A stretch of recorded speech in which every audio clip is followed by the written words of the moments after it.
misunderstanding regarding the composition of the drafting group on draft decision 7B 100 on Panama.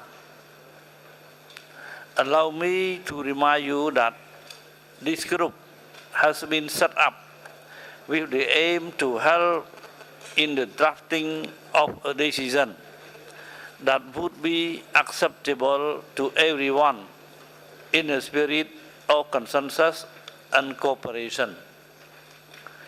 I would like to recall, as I did this morning in the Bureau meeting, that this drafting group is composed of committee members that may wish to attend.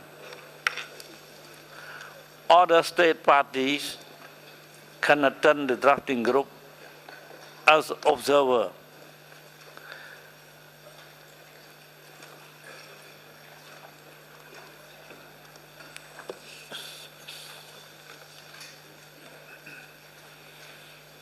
Yes.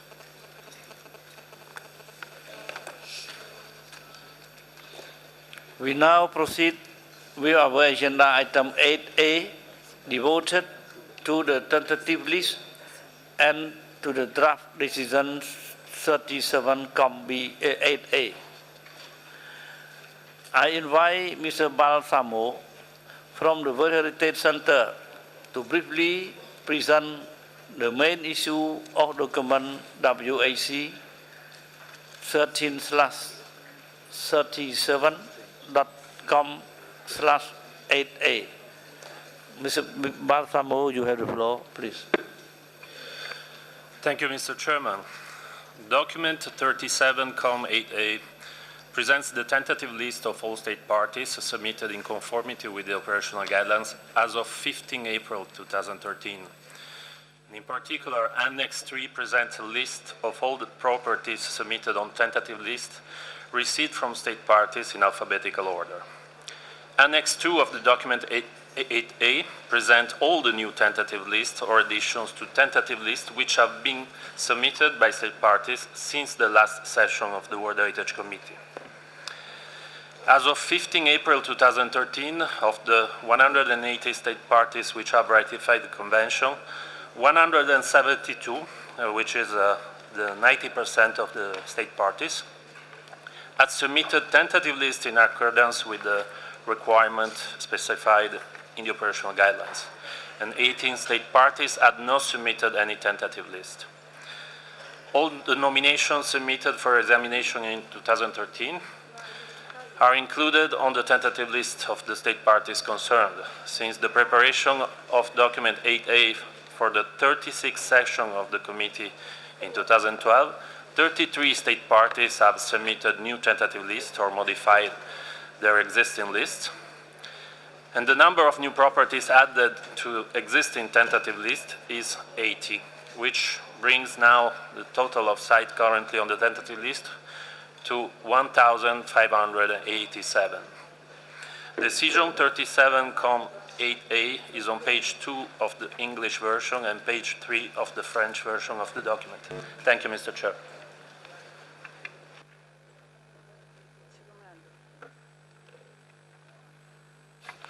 Thank you, Mr. Balsamo, for your explanation.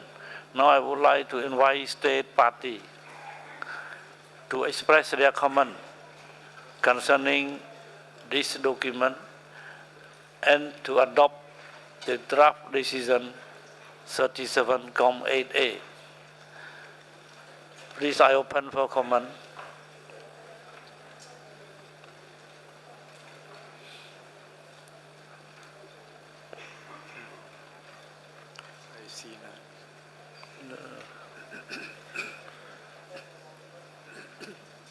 I see none.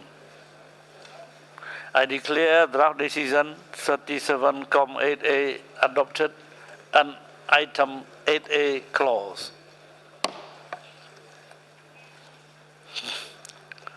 I propose now to continue the examination of item 8B, nomination to the World Heritage List.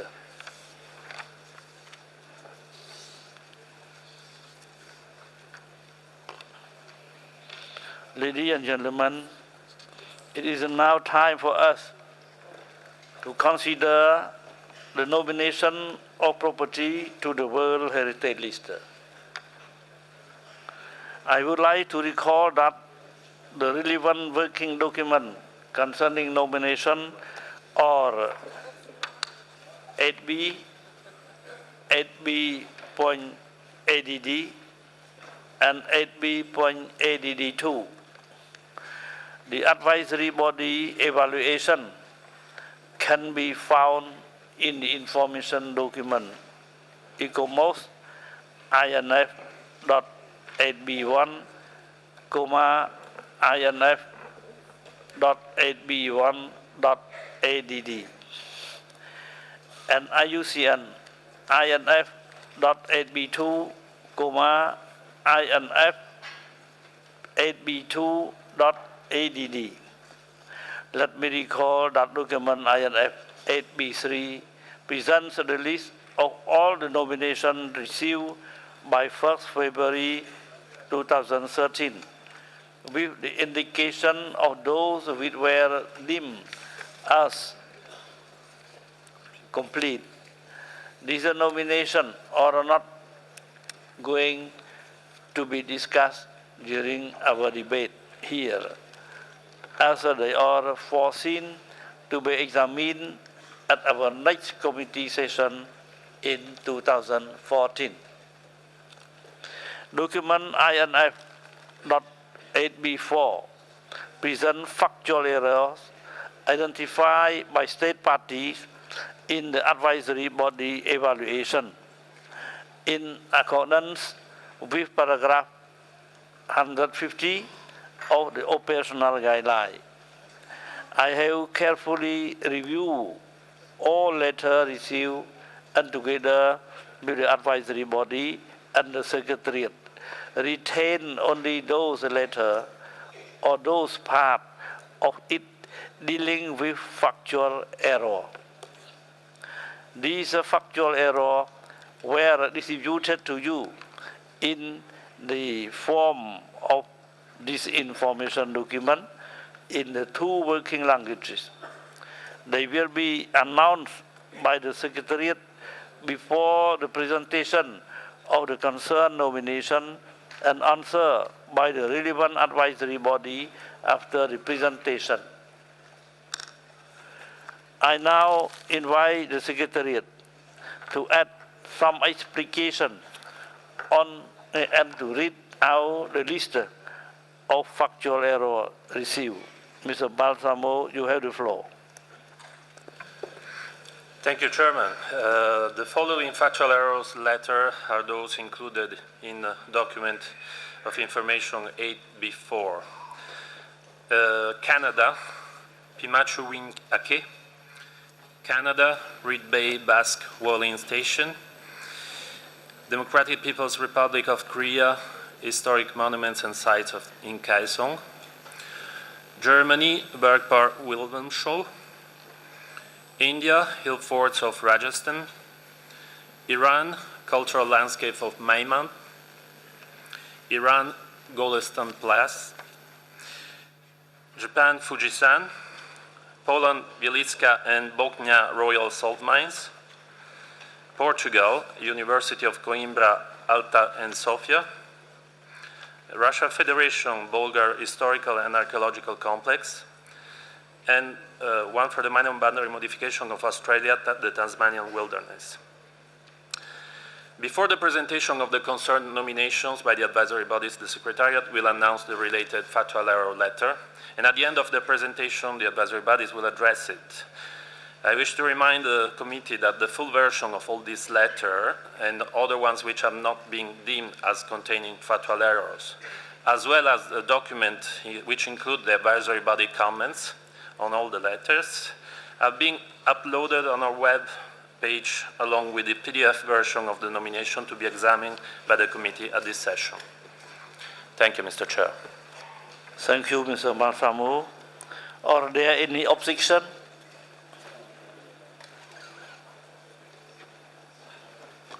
No objection. Thank you for your question.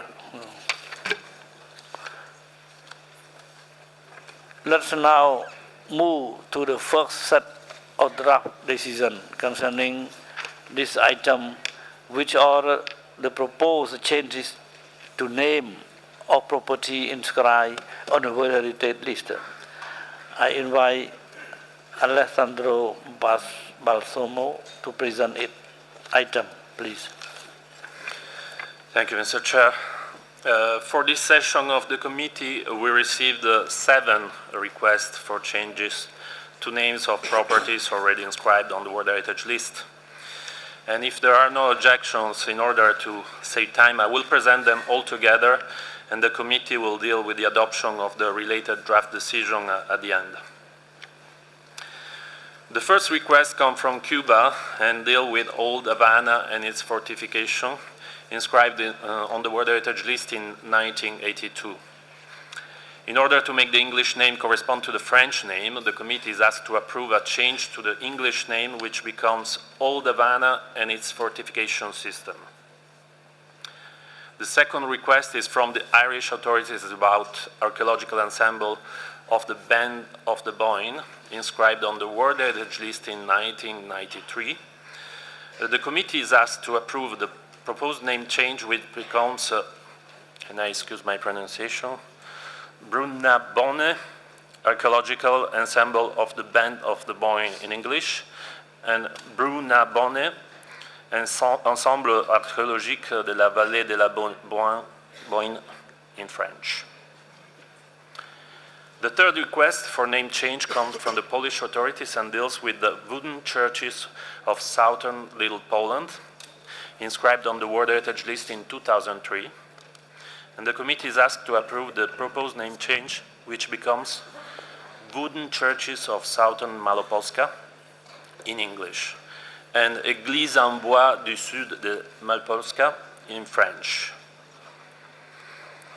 The fourth request for name change is also from Poland and deals with Krakow's Historic Center, inscribed in 1978. The committee is asked to approve the proposed name change, which becomes Historic Center of Krakow in English and Centre Historique de Krakow in French. The fifth request for name change from South Africa and concern the fossil hominid sites of Sterkfontein, Zwartkant, Kromdai, and Environs, inscribed on the World Heritage List in 1999. And the committee is asked to approve the proposed name change, which becomes Fossil Hominid Sites of South Africa in English and Sites des Hominides Fossiles d'Afrique du Sud in French. The sixth request for name change comes from Switzerland and concerns the convent of St. Gall, inscribed in 1983. The committee is asked to approve the proposed name change, which becomes Abbey of St. Gall in English and Abbey de St. Gall in French. And the seventh and last request for name change we are treating at this session comes from United Kingdom and deals with Westminster Palace, Westminster Abbey, and St. Margaret Church, inscribed on the World Heritage List in 1987. The committee is asked to approve the proposed name change, which becomes Palace of Westminster and Westminster Abbey, including St. Margaret's Church in English, and Palais de Westminster et l'Abbey de Westminster, incluant l'église Sainte-Marguerite in French. The related draft decision 37-8B 1, 2, 3, 4, 5, 6, and 7 are on page 1 and 2 of both the English and French version of document 8B. Thank you, Mr. Chair. Thank you, Mr. Marsomo. If any objection? I see none. So I declare the draft decision 37-8B, point 1, point 2, point 3, point 4, point 5, point 6, and 7 adopted.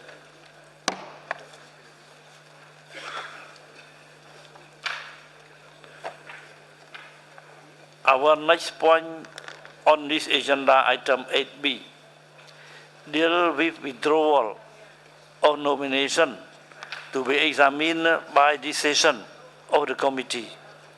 I invite Mr. Alessandro Balsamo to read out the list of the nomination withdrawn at the request of the concerned state party. Please. Thank you, Mr. Chair. A total of 6 nominations were withdrawn prior to this committee session and after the publication of document 8B. Croatia, sacral complex of the remains of the Roman Forum in Zadar. Japan, Kamakura, home of the samurai. Netherlands, Taylor's Harlem. Russian Federation, Sviazk, historical, architectural, natural and landscape complex.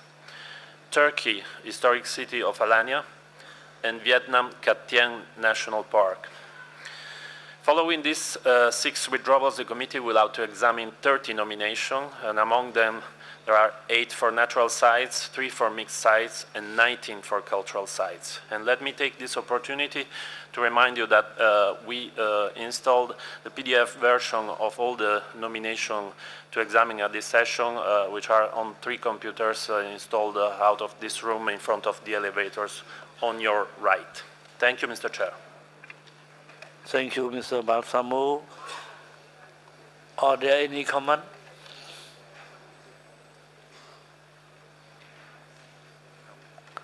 I see none.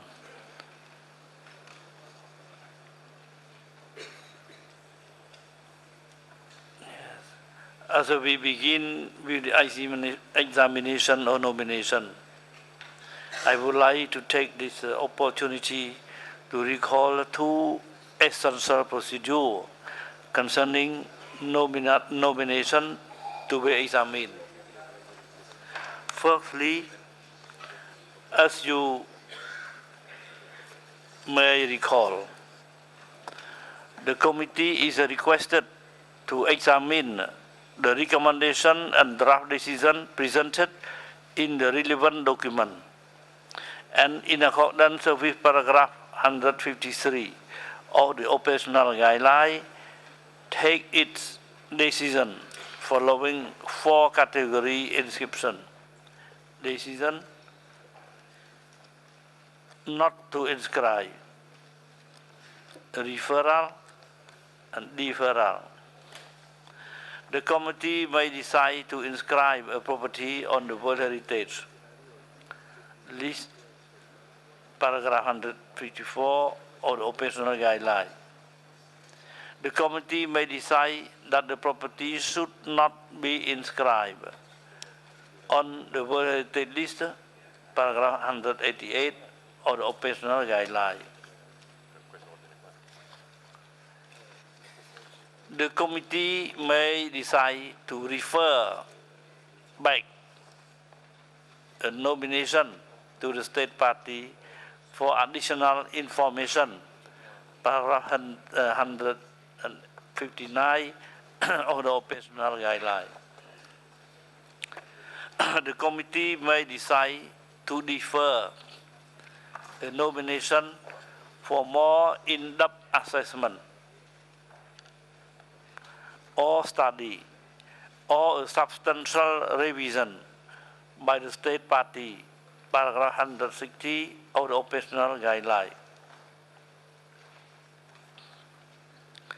In particular, nomination which the committee decide to refer back to the state party for additional information may be resubmitted to the following committee session for examination.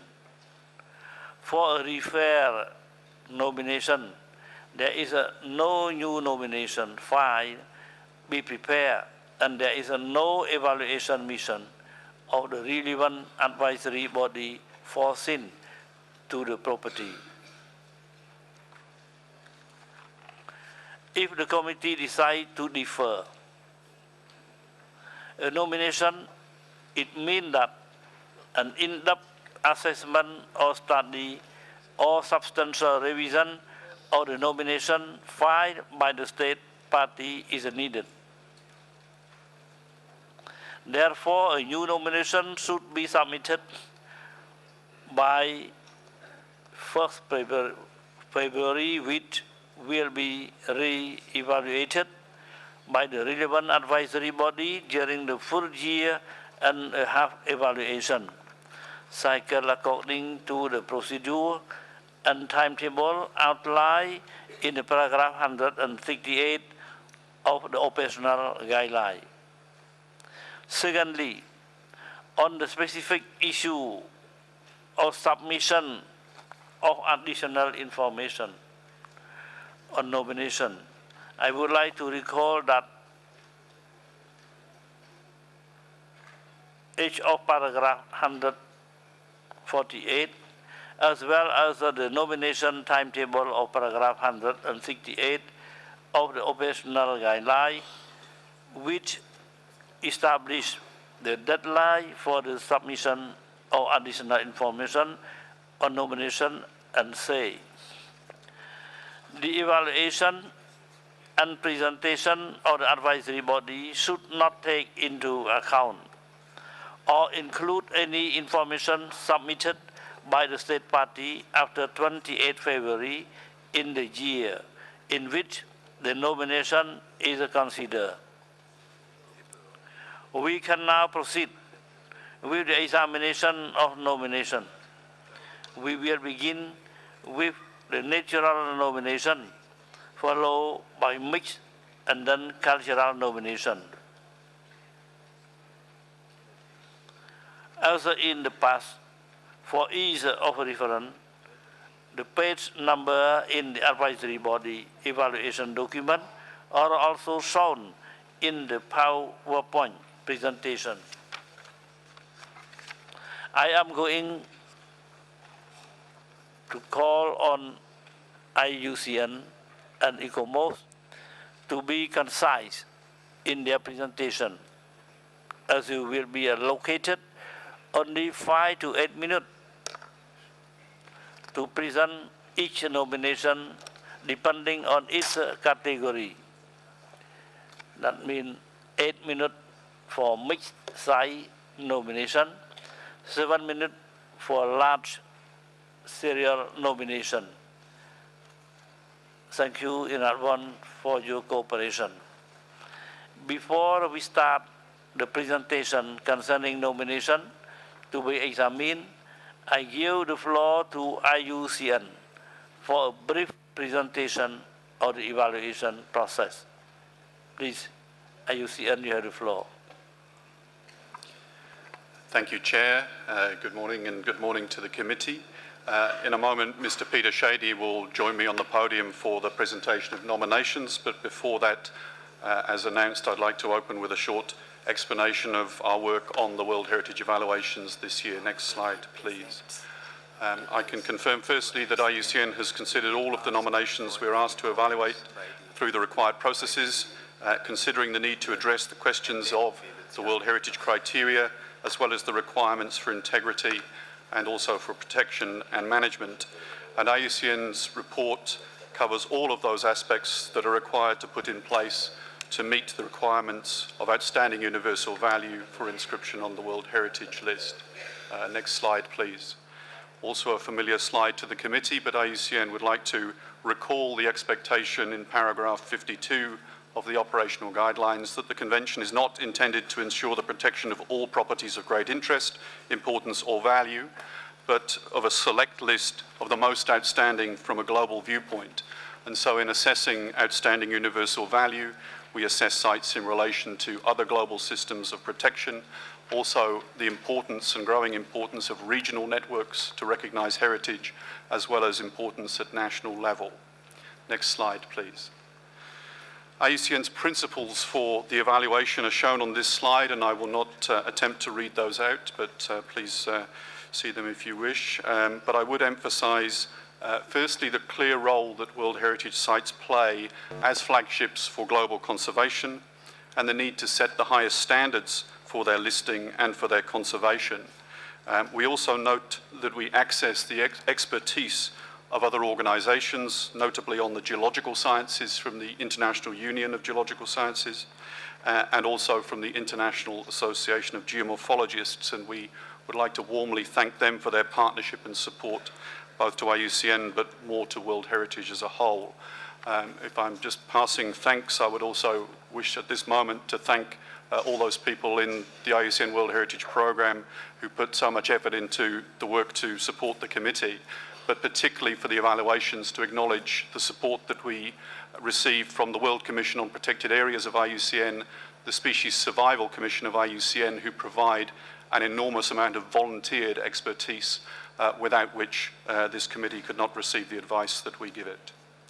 Next slide, please. I believe the committee is familiar with the IUCN evaluation process, which leads to a recommendation of the IUCN World Heritage Panel, so I will not take the time to re-explain the details on this slide.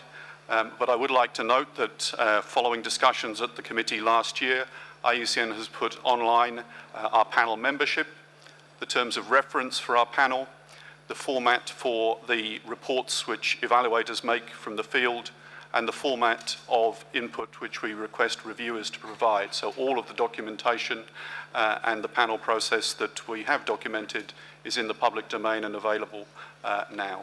Next slide, please. This slide, which was also shown to the committee last year, emphasises how we've tried to attempt to increase to the greatest extent possible dialogue with states parties during the evaluation process. Largely, further scope for dialogue needs a reflection on other processes, including the upstream process that will be discussed under item 9. But I would like to note for this year that we did introduce an additional proactive attempt at dialogue with states parties at the immediate moment that the evaluation reports were released to the committee and to the public 6 weeks before the committee. And I'd like to thank the many state parties that took advantage of that invitation to be able to speak with us before the committee meeting. Next slide, please. In looking forward, I would like to take this opportunity to note firstly that in support of future nominations, IUCN has launched at this committee several new thematic studies. One is a thematic study and a major study on terrestrial biodiversity and the World Heritage List, which has been supported by Germany, and one of the lead authors of that study, Mr. Ishwan Shi, is with me here on the podium. We've also launched, with the support of Australia and with input from ICOMOS, a new analysis on criterion 7, the aesthetic criterion. We've also compiled an analysis of the overlap between World Heritage cultural landscapes and protected areas, and we'd like to acknowledge the welcome printing of the resource manual on managing natural world heritage, which is the key source for management of natural world heritage sites that's now been printed in English and French, and that was mentioned in an earlier item. Next slide, please. In terms of providing future support, I'd like to note the importance we're attaching to extending our regional network of support to World Heritage. One of the living and breathing regional advisors that we now have within IUCN on World Heritage in the Arab states, Haifa Abdul Halim, is here on the podium, but we have now got, in essence, complete regional coverage in our offices of advisors on World Heritage. Some are able to put a lot of time into that work, others have very limited time to put into that work, but we do have somebody available in every region. In that context, I'd like to acknowledge many donors and partners that are assisting us, and including perhaps in particular to mention the cooperation that Haifa is undertaking with the Category 2 Centre in Bahrain, which is turning into a very practically focused programme of work in the region. Next slide, please.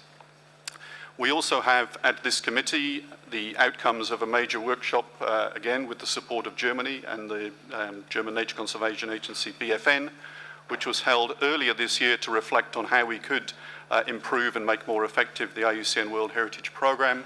And as I noted in an earlier intervention, we also have the management response that's been issued to the Director General of UNESCO's meeting that was held last October from IUCN that is now available on our website.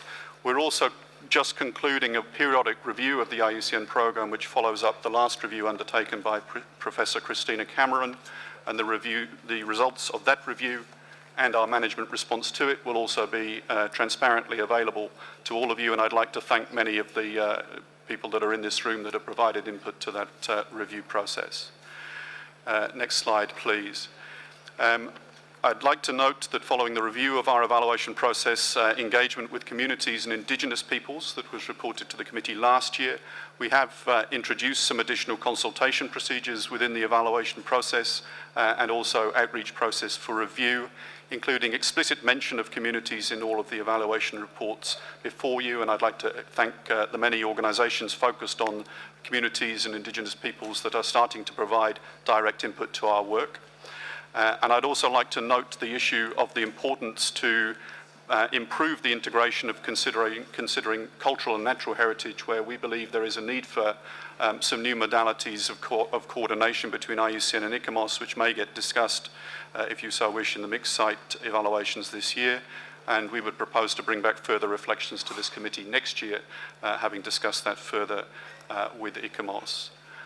Next slide, please. And lastly, before I turn to the nominations, may I just take the opportunity that a picture of greatly increased activity within IUCN on World Heritage will be featured in a number of key events in IUCN's calendar during 2013 and also 2014. Please note the events on this slide if you wish and are interested to engage in the World Wilderness Congress, the first Asia Parks Congress, the Impact event, which is the major three-yearly global event on marine protected areas. And next and final slide, please. The opportunity which these reflections will lead into to a once-in-a-decade event of the World Parks Congress that IUCN is coordinating in partnership with Australia and will be held in November 2014. This slide says 2013, which is a mistake, November 2014 in Sydney, Australia. On the podium here with me is Mr. Cyril Kormos, who's the Vice Chair for World Heritage of WCPA, and Mr. Masahito Yoshida, who is involved in the coordination of the Asia Parks Congress, and please engage with them if you wish. I'd like to note the advisory bodies are proposing a side event in our space on the 23rd of June at 1 o'clock to allow for a space for dialogue on questions on our work in support of the convention, and that will take place in room 4 on the 4th floor.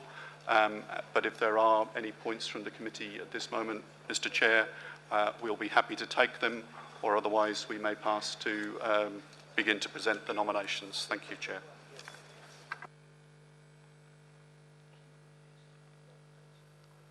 Yes, if any comment, please. So no comment, we will now start with the first nomination with natural properties, A1 Africa, A11 new nomination, Namib Sansi, Namibia. Draft decision 37 come with 8B.8. I now invite IUCN to present the nomination of the Namib Sansi, Namibia. IUCN, you have the floor, please. Thank you, Mr. Chair. IUCN's evaluation of this property is on page 15 of both the English and French versions of the IUCN evaluation report documented for 8B2. Next slide, please. The Namib Sand Sea lies at the heart of the Namib, a coastal fog desert on Africa's South Atlantic coast in Namibia. This very large property encompasses an area of over 3 million hectares, with almost 900,000 hectares designated as a buffer zone. And both the nominated property and the buffer zone lie within the even larger Namib-Naukluft National Park. Next slide, please. The nominated property represents the unique coastal desert that includes extensive dune fields influenced by fog. The property is primarily composed of 2 dune systems, an ancient system overlain by a younger active one, and the dune fields make up over 80% of the area, and the Sand Sea includes most of the known types of dunes. together with the associated landforms formed through aeolian depositional processes. Next slide, please. The property is nominated under all 4 natural criteria. It's a place of outstanding natural beauty where atmospheric conditions provide exceptional visibility of landscape features by day and the dazzling southern hemisphere sky at night. The age, extent and height of the dunes are outstanding, and the property also exhibits a range of features that give it exceptional aesthetic qualities of outstanding natural beauty. Next slide, please. The Namib Sand Sea represents an exceptional example of ongoing geological processes, including the formation of the world's only extensive dune system in a coastal fog desert formed through transport of material over thousands of kilometers by river, ocean current and wind. Next slide, please. Oh, sorry, stay with this slide. The property is an exceptional example of ongoing ecological processes where plant and animal communities are continuously adapting to life in a hyper-arid environment in which fog is harvested in extraordinary ways to provide their primary source of water, and the property is also an outstanding importance for the in-situ conservation of an unusual array of endemic species which have evolved in response to this particular set of environmental conditions. Next slide, please. The nominated property is state-owned and managed. Protection of the area dates back over a century, and legal protection involved over 7 different stages of development, started as early as 1907. And the property benefits from an exceptional research and management facility in the form of the Desert Research Station at Gobabeb. Next slide, please. The draft management plan includes a provisional zoning plan. IUCN recognises that considerable efforts have already been invested in management planning. Some further work is needed to complete and fully integrate 2 overlapping plans and to identify the realistic priorities for action within an ambitious programme of work.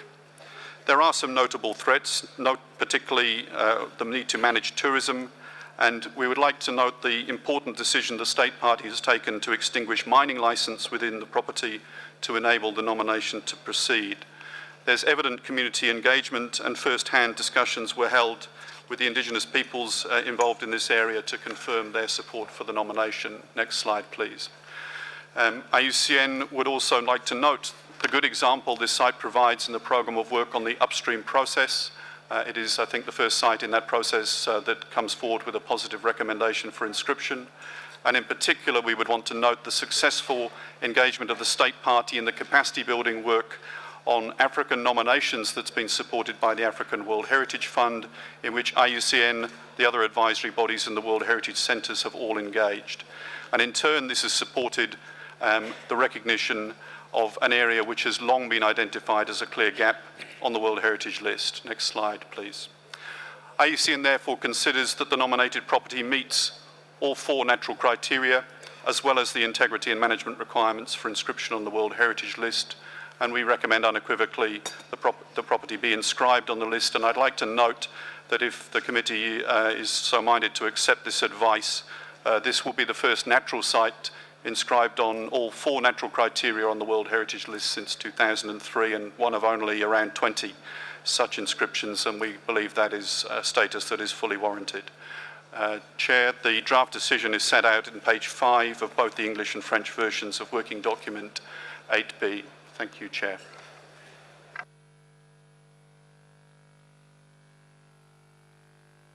I thank IUCN for the presentation.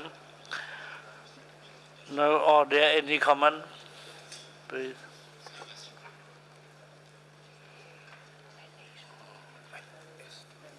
Estonia, you have the floor. Thank you for the floor. Estonia would like to express its delight for this really spectacular natural site. As known, deserts are currently poorly represented on the World Heritage List, but also among world's deserts, in general, this one is very special. We want to commend the state party for this nomination and propose further extensions to it. But also we are impressed by the fact that Namib Sand Sea is the first pilot project of the upstream process, which has been recommended for the inscription. It really shows the importance of assistance and advice in the preparation of nominations, but also testifies the strong commitment of the state party throughout the process. Thank you. Thank you. I give the floor to Malaysia. Thank you, Chair. Like Estonia, Malaysia would like to congratulate for the unique nomination that has fulfilled all the 4 criteria and has shown sensitivity to the site through its protection measures. Malaysia appreciates that the state party has taken steps to protect the flora and fauna through studies on the invasive species in particular, and a comprehensive management plan has been put in place. The support from the local communities is very important, as we would like to congratulate the state party for the support it has received from all the stakeholders in Namibia. Thank you, sir.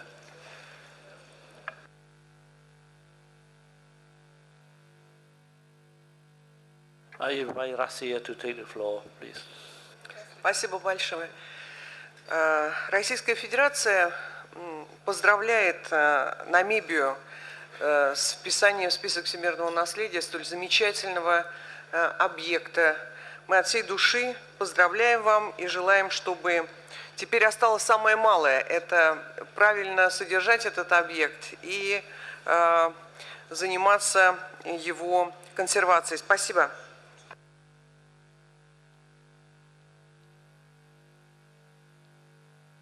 See, I now give the floor to Germany, please. Thank you, Mr. Chairman. Well, I would like to join the previous speakers in congratulating Namibia for this convincing nomination of the first natural site of the country. We fully support. Thank you.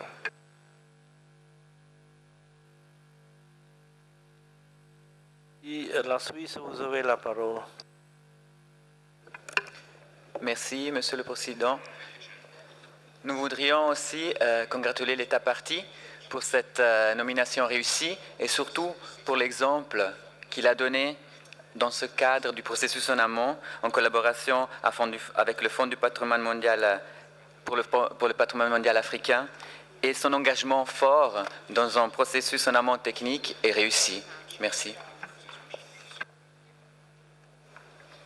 Sénégal, vous avez la parole. Merci, Monsieur le Président. Je suis naturellement très heureux que nous commencions notre session de nomination par un site africain. Si on était en rugby, on aurait dit que la Namibie a fait le grand chelem. C'est donc une très grande satisfaction pour nous. Cela montre qu'il y a de l'expertise sur le continent, qu'il y a de la détermination. Et je pense que c'est un exemple que nous allons essayer de dupliquer pour que les autres pays qui ont des dossiers de nomination soient un peu à l'école de la Namibie et fassent les efforts nécessaires pour qu'on arrive avec des dossiers totalement blindés. Je félicite nos amis de la Namibie. Merci, le Sénégal. Je donne la parole à l'Afrique du Sud.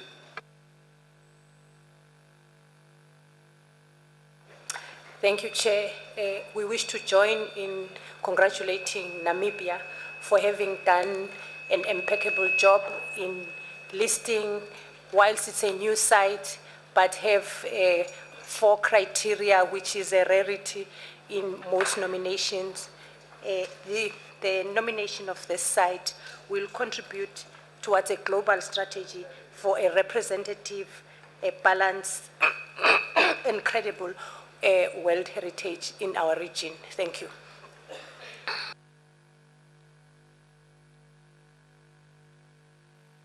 Here you have the floor.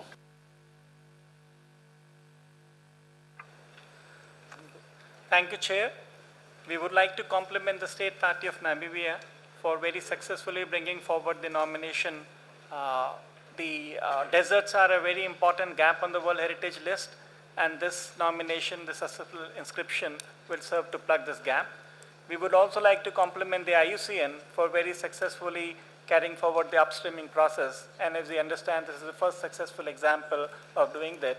And we wish that such upstreaming processes are make use of other countries in the convention. Thank you. HOP, you have the floor. Thank you, Chair. Well, Ethiopia would like to congratulate and appreciates all the comprehensive and coordinated efforts made by the State Party of Namibia and all the advisories, the IUCN, to bring such exceptional property to the World Heritage List as its first natural site of the country. Thank you.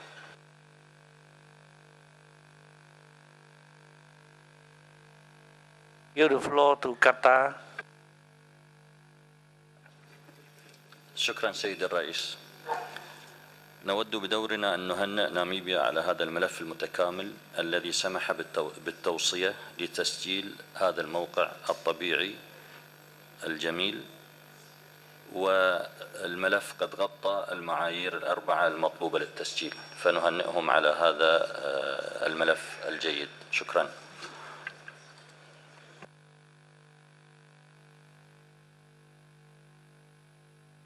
Je donne la parole à la Serbie.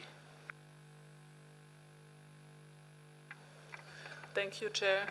We would also like to support and congratulate Namibia for this great nomination, but also we would like to mention that upstream process, like it was said before, it's very useful.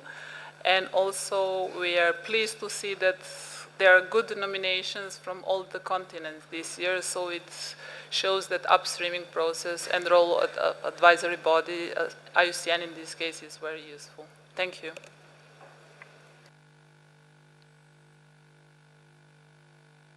Je donne la parole à la France, s'il vous plaît.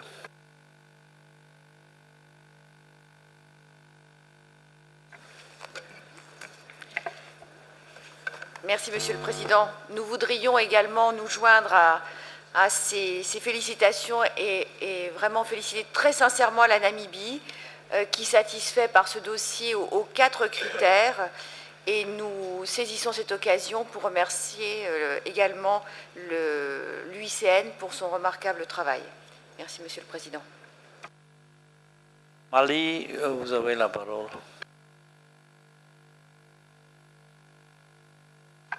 Merci, Monsieur le Président. Monsieur le Président, la délégation malienne joint sa voix à celle des précédentes pour féliciter l'État parti de Namibie pour la qualité de ce dossier et surtout pour le respect du processus en amont. C'est quand même une toute première.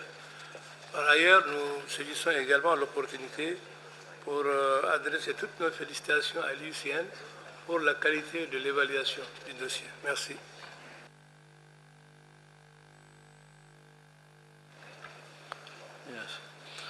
Let me congratulate.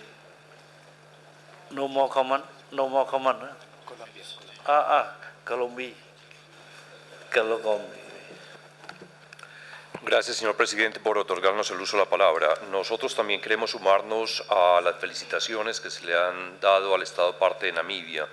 Nos parece supremamente importante el hecho de que se estén trabajando nominaciones de bienes que están subrepresentados, como en este caso de estos hermosos desiertos. Asimismo, reconocemos un esfuerzo enorme del Estado parte para limitar las licencias de minería, de extracción minera, que en un país en vías de desarrollo es supremamente difícil, pero muy valioso lo que está haciendo el Estado de Namibia. Asimismo, nos parece bastante importante que se estén utilizando los 4 criterios.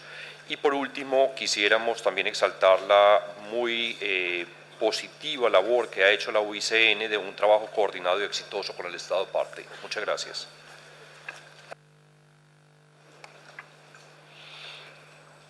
Any more comment, please? If there are no comment, no objection, I now declare the decision 37,8b.8 adopted.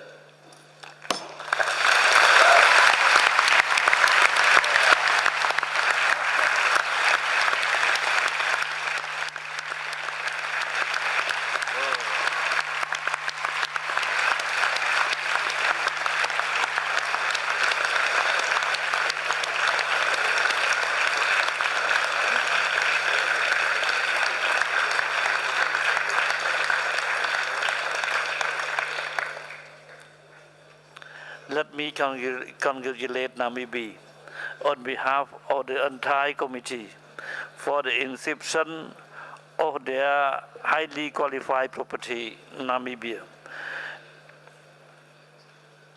You have the floor for a brief 2-minute statement. Yeah, Namibia, you have the floor. Mr. Chairman, my delegation and I are filled with joy and pride to receive this excellent news today in this wonderful and welcoming city of the Kingdom of Cambodia. In a moment, our countrymen and women back home will join us in this celebratory mood. The nomination of the NAMIBC was a collective effort, and what we are witnessing and celebrating today is a collective achievement. In preparing this nomination, we did not only deploy enormous national resources, but we also received valuable support from friends and social partners. In particular, we thank the German Heritage Foundation and the German Commission for UNESCO for having provided us with both technical and financial support to initiate the nomination. The NAMIBC was selected as a pilot nomination of the upstream process introduced and sanctioned by this World Heritage Committee. We trust that the World Heritage Center and advisory bodies benefited as much as Namibia from this experience of testing and implementing appropriate consultative mechanism in the preparation of dossiers. Naturally, the African World Heritage Fund continued to strengthen our national capacity and thereby enabled us to speed up the process.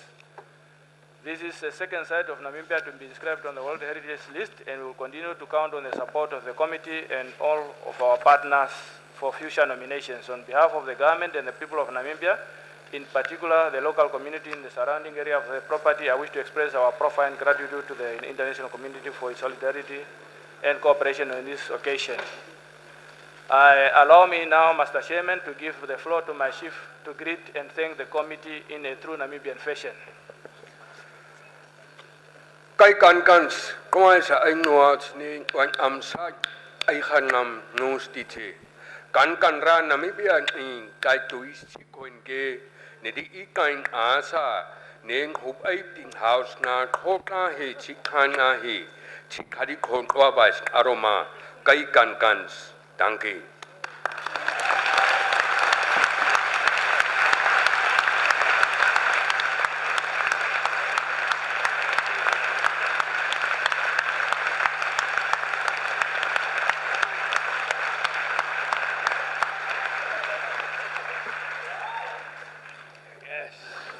I express my deep thanks to Excellency the Minister of Culture of Namibia.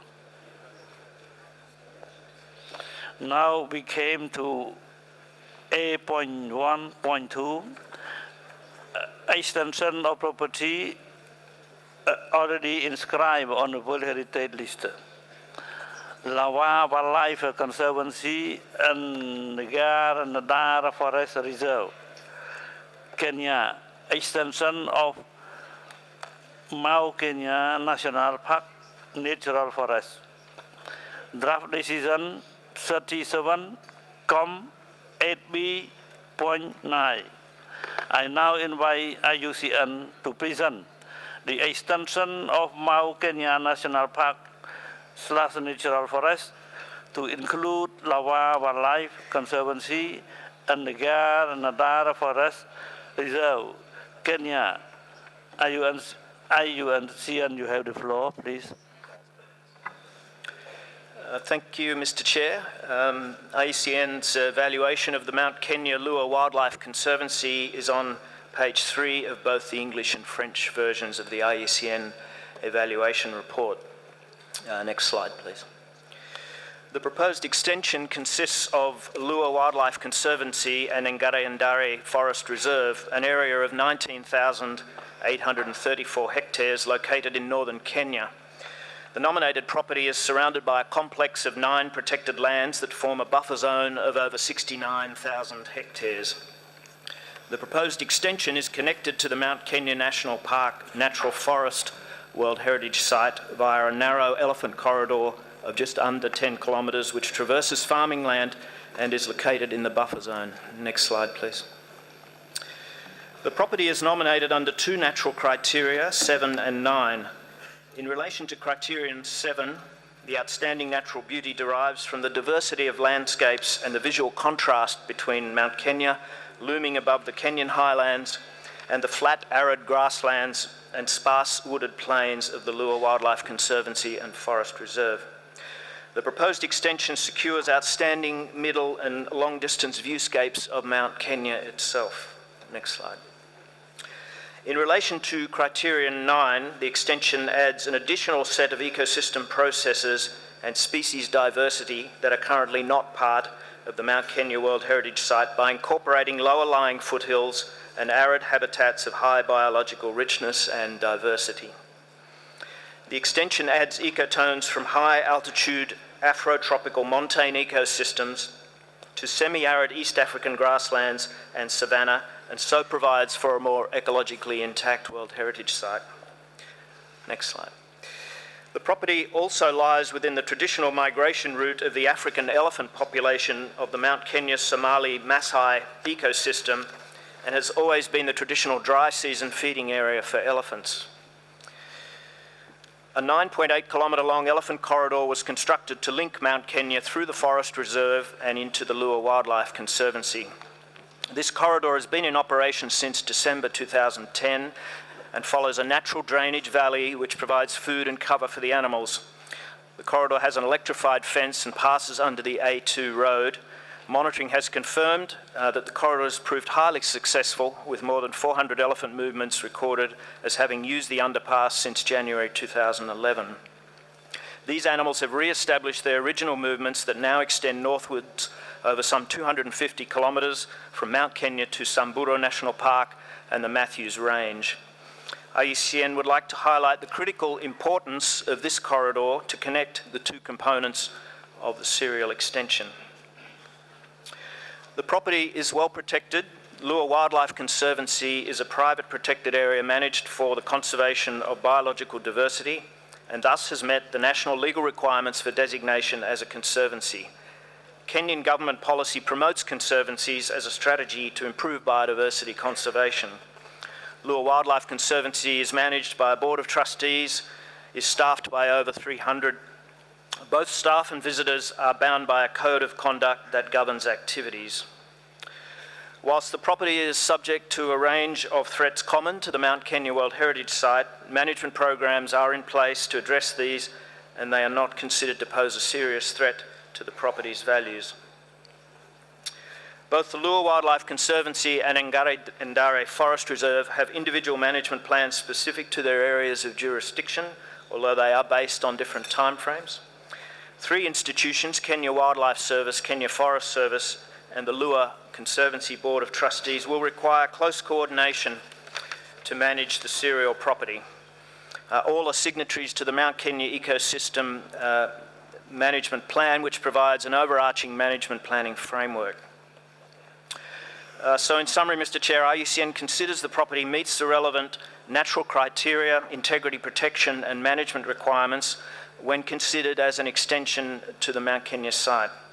IUCN therefore recommends that the World Heritage Committee approves the extension under natural criteria 7 and 9, and the decision is set out on page 6 of the English and page 7 of the French versions of the working document 8B. Thank you, Mr. Chair.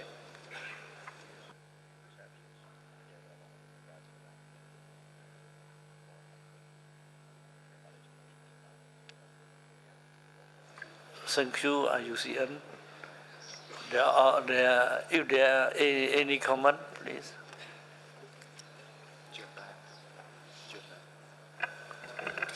Je donne la parole au Japon. Thank you, Mr. Chairperson. Japan would like to support the extension of Mount Kenya to include this property. But please allow me to make one question to the State Party regarding the elephant corridor. The corridor is definitely a very important place for this property. And we would like to ask the reason why it's not included in the nominated property and the prospect for future inclusion. Thank you.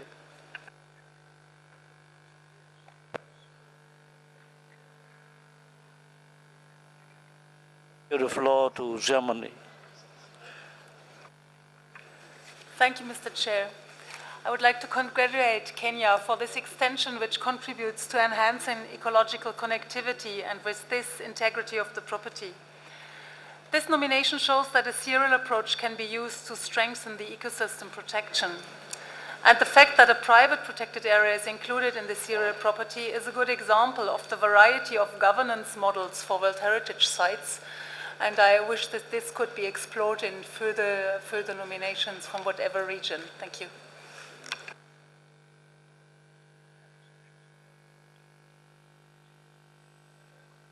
Vous avez la parole.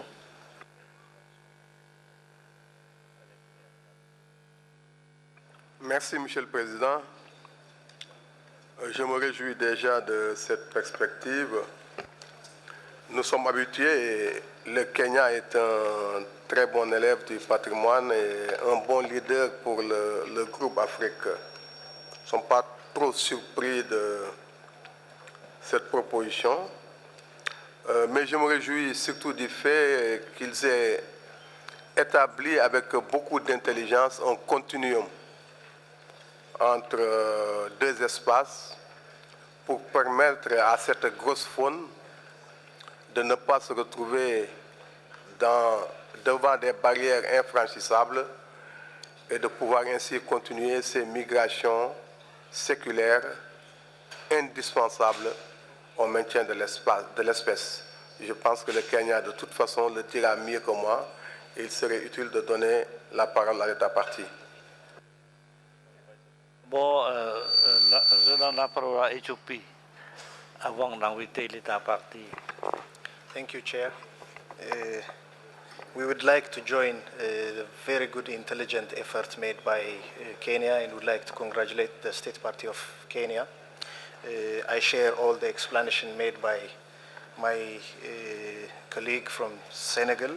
They had been managing Mount Kenya intelligently, and now they worked hard for this serial extension, which will add on values on its integrity. So we would like to congratulate the State Party of Kenya, and we support the extension. Thank you.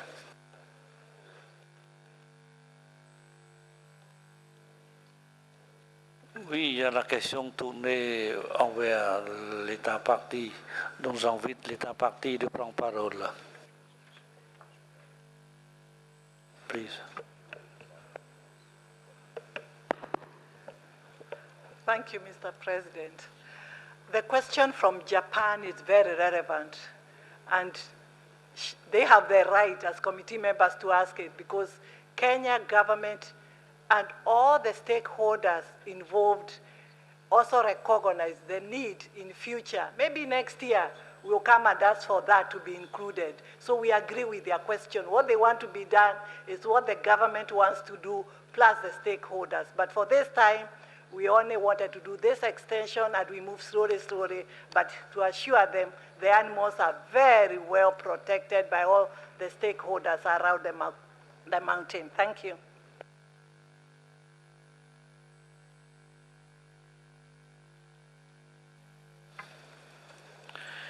If there are no more comment or objection, I now declare decision 37. Algérie, please. Merci, Monsieur le Président. Donc, je tiens à nous féliciter donc, pour cet acquis pour le patrimoine mondial et nous félicitons l'État parti donc, pour cette proposition d'extension et nous félicitons aussi l'UICN pour le bon rapport qu'ils ont élaboré. Donc, nous soutenons et appuyons fortement donc, cette proposition d'extension pour le Kenya. Merci. No more comment. Ah, l'Afrique du Sud, vous avez la parole. Thank you, Chair. I'm delighted once more to congratulate Kenya for further improving the management of the magnificent and iconic Mount Kenya. It is the second highest mountain in Africa, so we are very proud for this. And the existing legislative framework will ensure effective management of this globally important heritage. Congratulations, Kenya.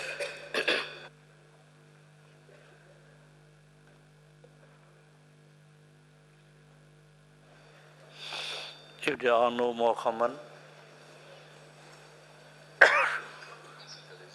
or objection, Serbia. Serbia. Karim. Serbie. Serbie, vous avez la parole.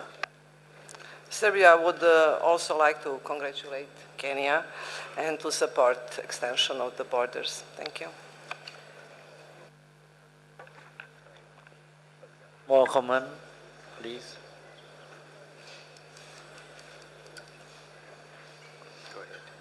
No more. No more comment or objection here.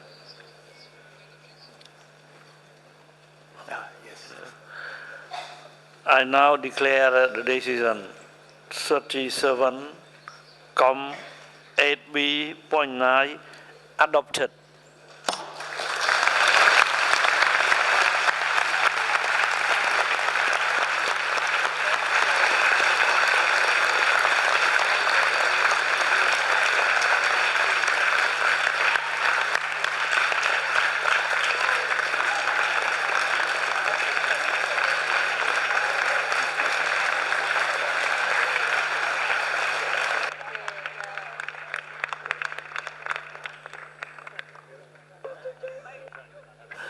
So let me congratulate Kenya on behalf of the entire committee for the inscription of this property.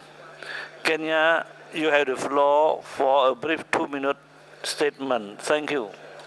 Kenya, you have the floor. Mr. President, what a joy to receive this wonderful news in such a beautiful country. We thank you and your government for hosting this meeting. We also, Kenya government, thank the World Heritage Center and IUCN. For us, Kenya, we know the contribution, the advice, and all the technical advice you gave us. This is a mountain that was actually inscribed in 1997, and the government recognizes that there are people around the mountain who take it to be a holy ground.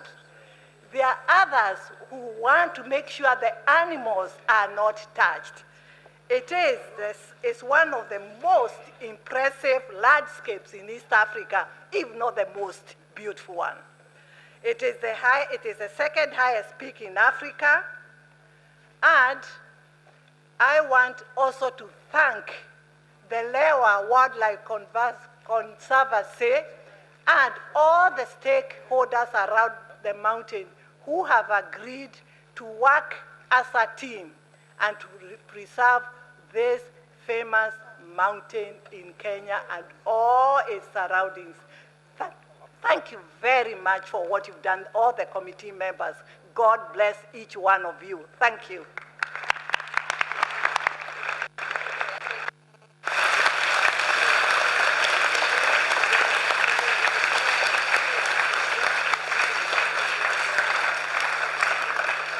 So I express my thanks to the distinguished representative from Kenya. Now we came to A.2 Asia Pacific. A.2.1 new nomination. Xinjiang, Tianshan, China. Draft decision 37,8B.10. I now invite IUCN to present the nomination of the Xinjiang, Tianshan, China. But before I give the floor to the Secretariat, Mr. Balsamo, you have the floor.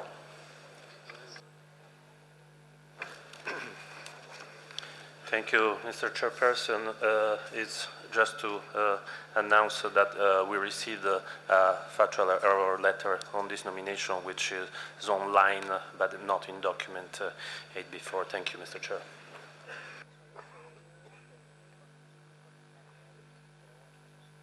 Thank you, Mr. Balsamo. IUCN, you have the floor. Thank you, Chair. IUCN's evaluation of Xinjiang Tianshan is on page 27 of both the English and French versions of the IUCN evaluation report. Next slide, please. Xinjiang Tianshan is nominated as a serial site comprising 4 components of Tumur, Kalojun Kwerdening, Ba-Yin Buluke, and the Bogda Mountain System, which together represent the spectrum of landscape diversity within the much larger Tianshan Mountain System. And this nominated property in total comprises a little over 600,000 hectares, with buffer zones approaching 500,000 hectares. Next slide, please. The property nominated under criteria 7 and 9 contains a scenically beautiful series of areas including spectacular snow-capped mountains, glacier-capped peaks, undisturbed forests and meadows, clear rivers and lakes and red-bed canyons, reinforced by the combination and contrast of these mountainous elements with the vast Central Asian deserts and between the dry southern slopes and the much wetter slopes of the system. Next slide, please. The nominated property extends into the Taklimakan Desert, which is notable as one of the world's largest and highest deserts, and displays large arrays of dune forms, large bounding alluvial fans, pluvial lakes, and its ability to produce large numbers of dust storms. And this is, like the Namib that we've discussed already, a desert noted as a high priority gap in IUCN's thematic study on desert world heritage. Next slide, please.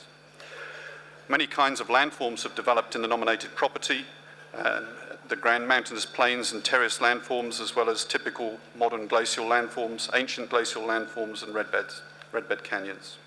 And the nominated property samples a significant proportion of the whole mountain range, including significant glacial fields, and the series is anchored to the west by the highest peak in the Tian Shan of Tomor at over 7,400 meters, and to the east by Bogda, 5,444 meters. Next slide, please. Xinjiang Tianshan is an outstanding example of ongoing biological and ecological evolutionary processes in a temperate arid zone. The altitudinal vegetation distributions, significant differences between the different facing slopes, the diversity of flora all illustrate the biological and ecological evolution of the Pamir and Tianshan highlands. And it has outstanding biodiversity with 110 species of rare and endangered plants, 317 of rare and endangered animals, and 118 species of endemic plants and 22 species endemic animals. Next slide, please.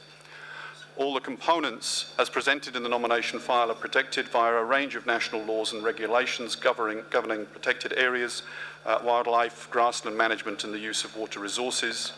The boundaries of the components are mostly based on existing protected areas, with the exception of the merging of the Kalajun and Kwerdening component, which was proposed by the state party during the evaluation and which improves the overall integrity of the nomination. And the boundaries have a clear rationale in terms of capturing key features and really representing the natural features that are the subject of the nomination. Each of the components has a management plan, and also a plan exists for this series as a whole. A new updated plan for the whole property will come into effect in 2014. The property has adequate staff and it's well funded.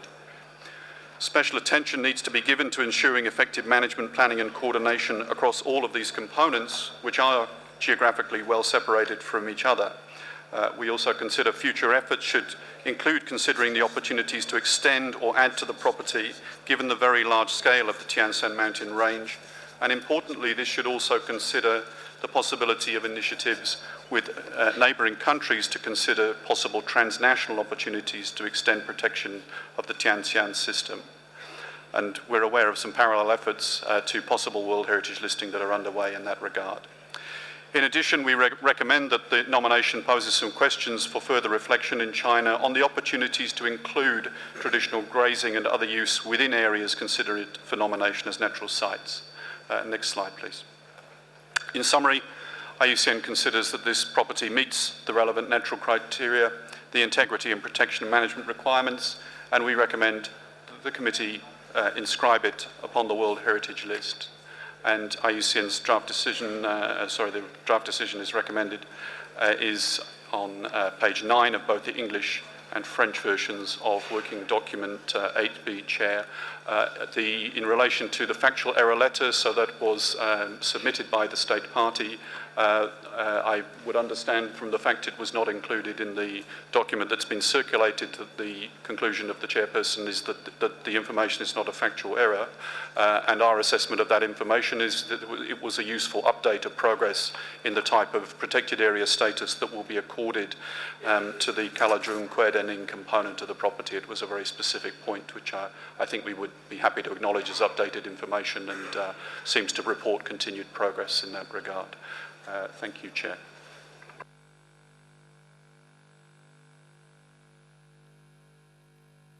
I now open the floor to the committee member. Russia, you have the floor. Спасибо большое. Российская Федерация от всей души поздравляет Китайскую Народную Республику с вписанием в список всемирного наследия такого уникального, потрясающего объекта. И я, конечно, хочу поздравить IUCN и Центр всемирного наследия, поскольку вписание в список – это всегда хорошая совместная работа. И в будущем мы будем надеяться, что вообще в этот список будут входить только те объекты, которые рекомендованы к вписанию. И кроме того, я надеюсь, что эта номинация будет в будущем дополнена Восточным Тяньшанем, которую сейчас готовят 3 страны – Узбекистан, Казахстан и Киргизия. Спасибо большое.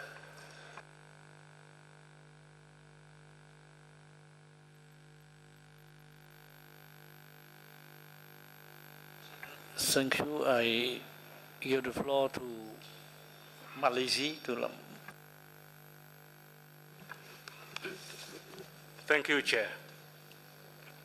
Like Russia, Malaysia also would like to congratulate China on this very important nomination, covering 4 components and 2/3 of the Tian Shan mountain range.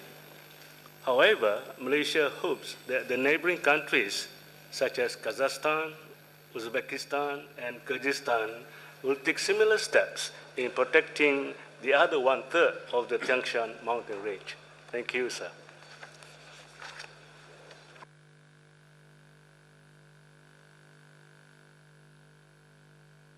You have the floor. India, please. Mr. Chair, India compliments the State Party of China for adding over 100,000 hectares as core and buffer zone to the World Heritage coverage. In the present context of climate change, threats on the planet, this nomination would go a long way in mitigating the threats to mountain ecosystem. Thank you, Mr. Chair. Please donne la parole à l'Algérie. Merci, Monsieur le Président. L'UICN a parlé d'un bien spectaculaire, de panorama extraordinaire, et nous n'avons pas d'autres mots plus forts pour exprimer notre sentiment sur la valeur et l'intérêt de ce bien que de nous féliciter et féliciter l'État partie pour nous avoir offert ce si beau cadeau. Donc nous appuyons fortement la proposition chinoise d'inscription de ce bien. Merci, Monsieur le Président. Je donne la parole à la France.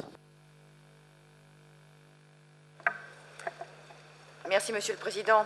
La France voudrait féliciter les autorités chinoises pour cette proposition d'inscription et la grande qualité du dossier qui nous est aujourd'hui soumis. Nous souscrivons donc totalement aux propos tenus par l'UICN sur ce dossier et nous joignons à ces félicitations. Merci. Je donne la parole à la Serbie.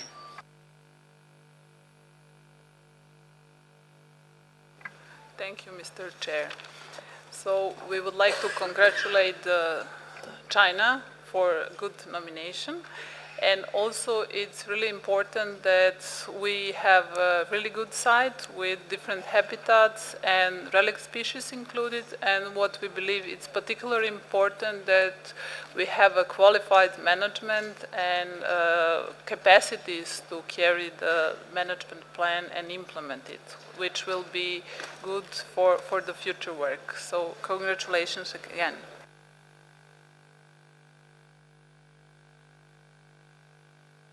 La parola è donnée à l'Éthiopie. Thank you, Chair. Ethiopia would like to congratulate the State Party of China on this important nomination and for the outstanding joint effort made to bring such an important site to the World Heritage List. Congratulations, China. Thank you. See, Kyrgyzstan, you have the floor. No? Thank you. The committee member first. Committee member first. Japan, you have the floor, please. Thank you, Mr. Chairman. Japan, despite some bilateral problems we have between us, strongly support the inscription with site, which is magnificent and superb. Thank you. Germany, you have the floor. Thank you, Mr. Chair. Well, we only can join previous speakers congratulating the State Party on this very well prepared nomination of a wonderful site. We have just seen beautiful pictures of it. We would like to highlight the fact that following the IUCN evaluation mission, the State Party has immediately taken up the suggested boundary modification to enhance the integrity of the site as well as other recommendations. Thank you. La parole à la Suisse.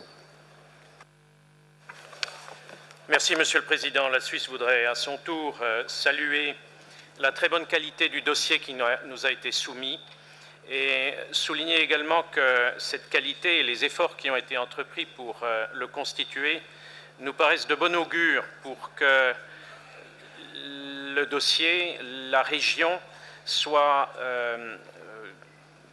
bénéficiaire d'une coordination régionale développée. Nous pensons que ce vœu que nous exprimons sera certainement entendu et traité avec le même sérieux et la même qualité que ce qui a présidé à la constitution du dossier. Je vous remercie.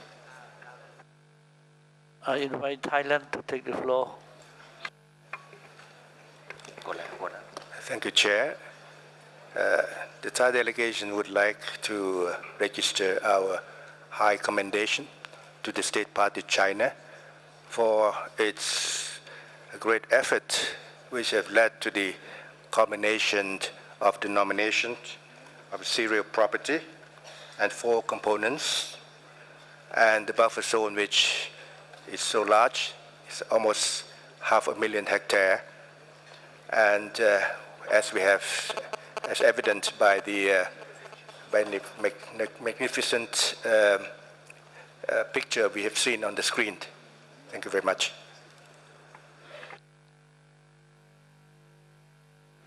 I give the floor to Qatar. شكرا سيدي الرئيس. ونحن كذلك نود أن نهنئ الصين على نوعية هذا الملف المقدم وجمال الموقع الذي رأيناه اليوم، وهو موقع ضخم جدا، ونتمنى كل التوفيق للصين في الحفاظ على هذا الموقع الجميل للأجيال القادمة، وشكرا. Je donne la parole à Sénégal, please. Merci, Monsieur le Président. Le Sénégal souhaite aussi se joindre à tous ceux qui l'ont précédé pour féliciter la Chine pour la qualité de ce dossier et constater que c'est devenu vraiment un des pays les mieux représentés sur notre liste. C'est donc un bel exemple et je pense que nous allons de plus en plus essayer de nous inspirer de son efficacité pour essayer d'avancer aussi bien. Nous félicitons la Chine. Merci Sénégal. Je donne la parole à la délégation du Cambodge. Thank you, Chair. Cambodia wishes to congratulate China for the high quality of its dossier, nominating this exceptional site of outstanding beauty and significant dimension. Thank you. I give the floor to United Arab Emirates. شكرا سيدي الرئيس. والإمارات بدورها أيضا تهنئ الصين على هذا الموقع الرائع والأكثر من رائع، وتنادي دولة الإمارات دول الجوار إلى الانضمام لهذا الموقع لكي تكتمل الجمالية. شكرا سيدي الرئيس.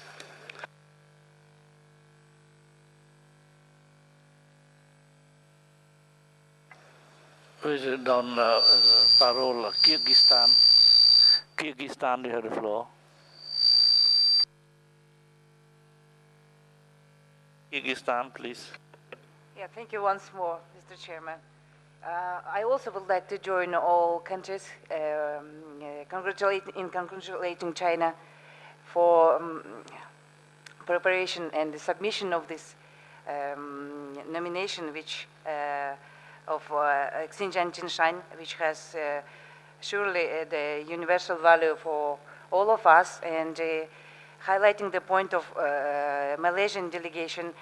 I wanted to add that Kyrgyzstan, Kazakhstan, and Uzbekistan, all these three countries have already been working since 2005 on preparation of joint nomination, which is named Western Tingshan, and we will be cooperating with China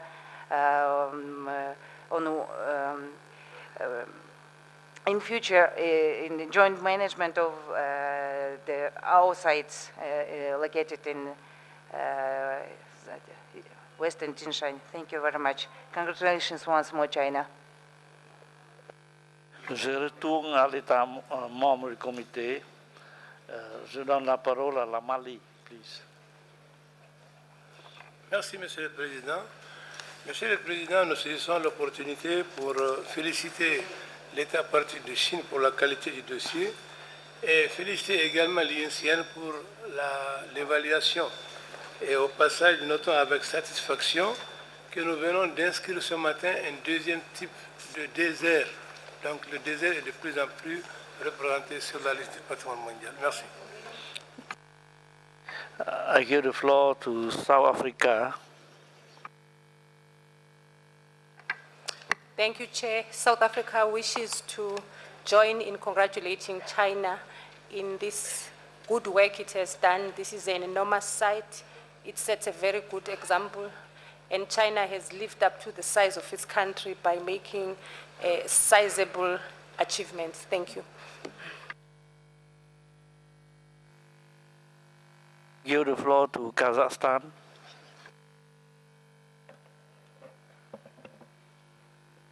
Thank you very much. Distinguished members of the committee, ladies and gentlemen, since this is the first intervention on behalf of the delegation of Kazakhstan, first of all, let me thank the government of Cambodia for warm hospitality and excellent organization of this session. I would also like to congratulate People's Republic of China with submission of the nomination, Xinjiang Tianshan, and thank IUCN for the detailed report on this nomination, which underlines the complexity and value of Tianshan mountain system. As you see from the report, dear colleagues, this mountain system encompasses China, Kazakhstan, Kyrgyzstan, and Uzbekistan. Starting from the year 2005, the above-mentioned property was included in tentative lists by 3 Central Asian states. Since then, Kazakhstan, Kyrgyzstan, and Uzbekistan have been working on joint transboundary nomination, Western Tingshan, which is going to be presented to World Heritage Secretariat later this year.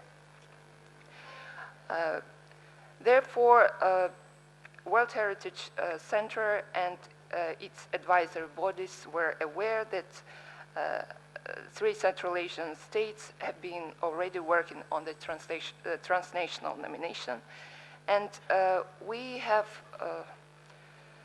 2 questions for World Heritage Center Secretariat.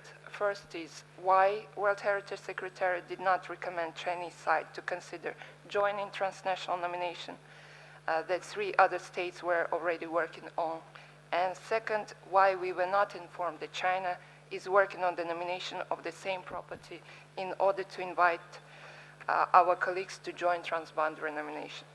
However, at this point, of course, in the view of the fact that the nomination Xinjiang Tianshan is already under consideration of the World Heritage Committee, we would like once again to congratulate, first of all, the Chinese side and to point out that our transboundary nomination, Western Tianshan, will be submitted by Kazakhstan, Kyrgyzstan, and Uzbekistan September this year.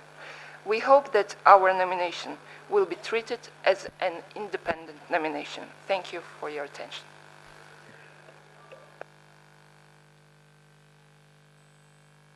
See, the Secretariat or IUCN like to take the floor. You like to take the floor? No. It's not a committee member. Yes, yes. So, if there are no more comment or no objection, I now declare decision 37 com 8B.10 adopted.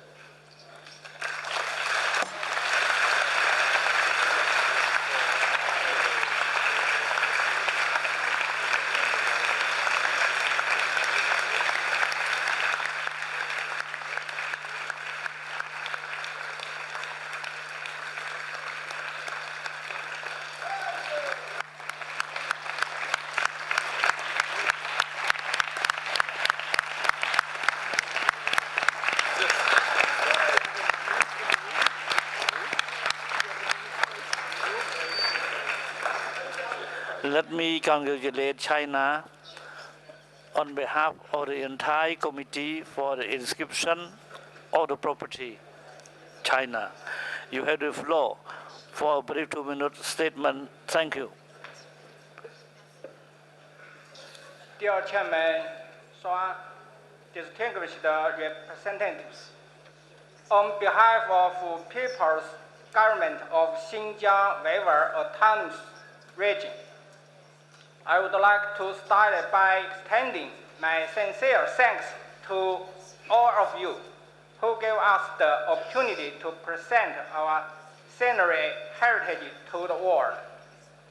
As is the symbol of Xinjiang, Tianshan is equally to spread home of people of diverse ethnic here. Over the years, the Chinese authorities at various levels have attached great importance to the conservation and the management of Tianshan and achieved satisfactory results through implementation of the number of effective measures. Hundreds of experts and professionals from home and abroad, and massive resources from local communities have been extensively worked throughout of the nomination process. Today, we are greatly inspired by and thankful to the world's recognition of Tianshan for its outstanding universal value and high protection standards, which puts it on the World Natural Heritage List. We pledge our best efforts to safeguard the world legacy for our future generation.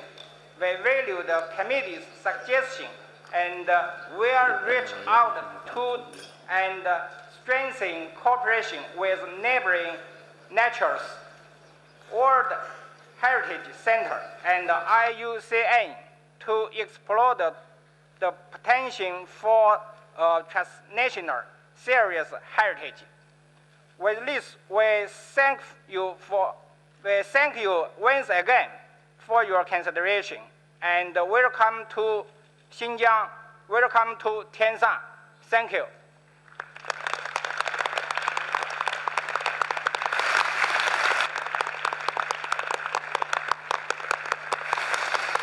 So I express my deep thanks to Dr. Huang Wei, the Vice Governor from China. Now I come to another site, Great Himalayan National Park, India. Draft decision 37-8B.11. I now invite IUCN to present the nomination of the Great Himalayan National Park, India. But before I give the floor to the Secretariat, Mr. Balsamo, you have the floor.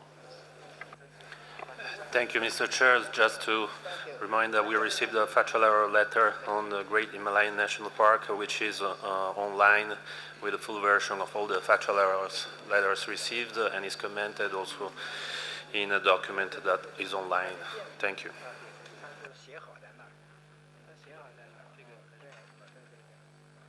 And please. Thank you, Mr. Chair. IUCN's evaluation of this property is on page 41 of both the English and French versions of the IUCN evaluation report. The Great Himalayan National Park, GHNP, is located in the western part of the Himalayan mountains in India.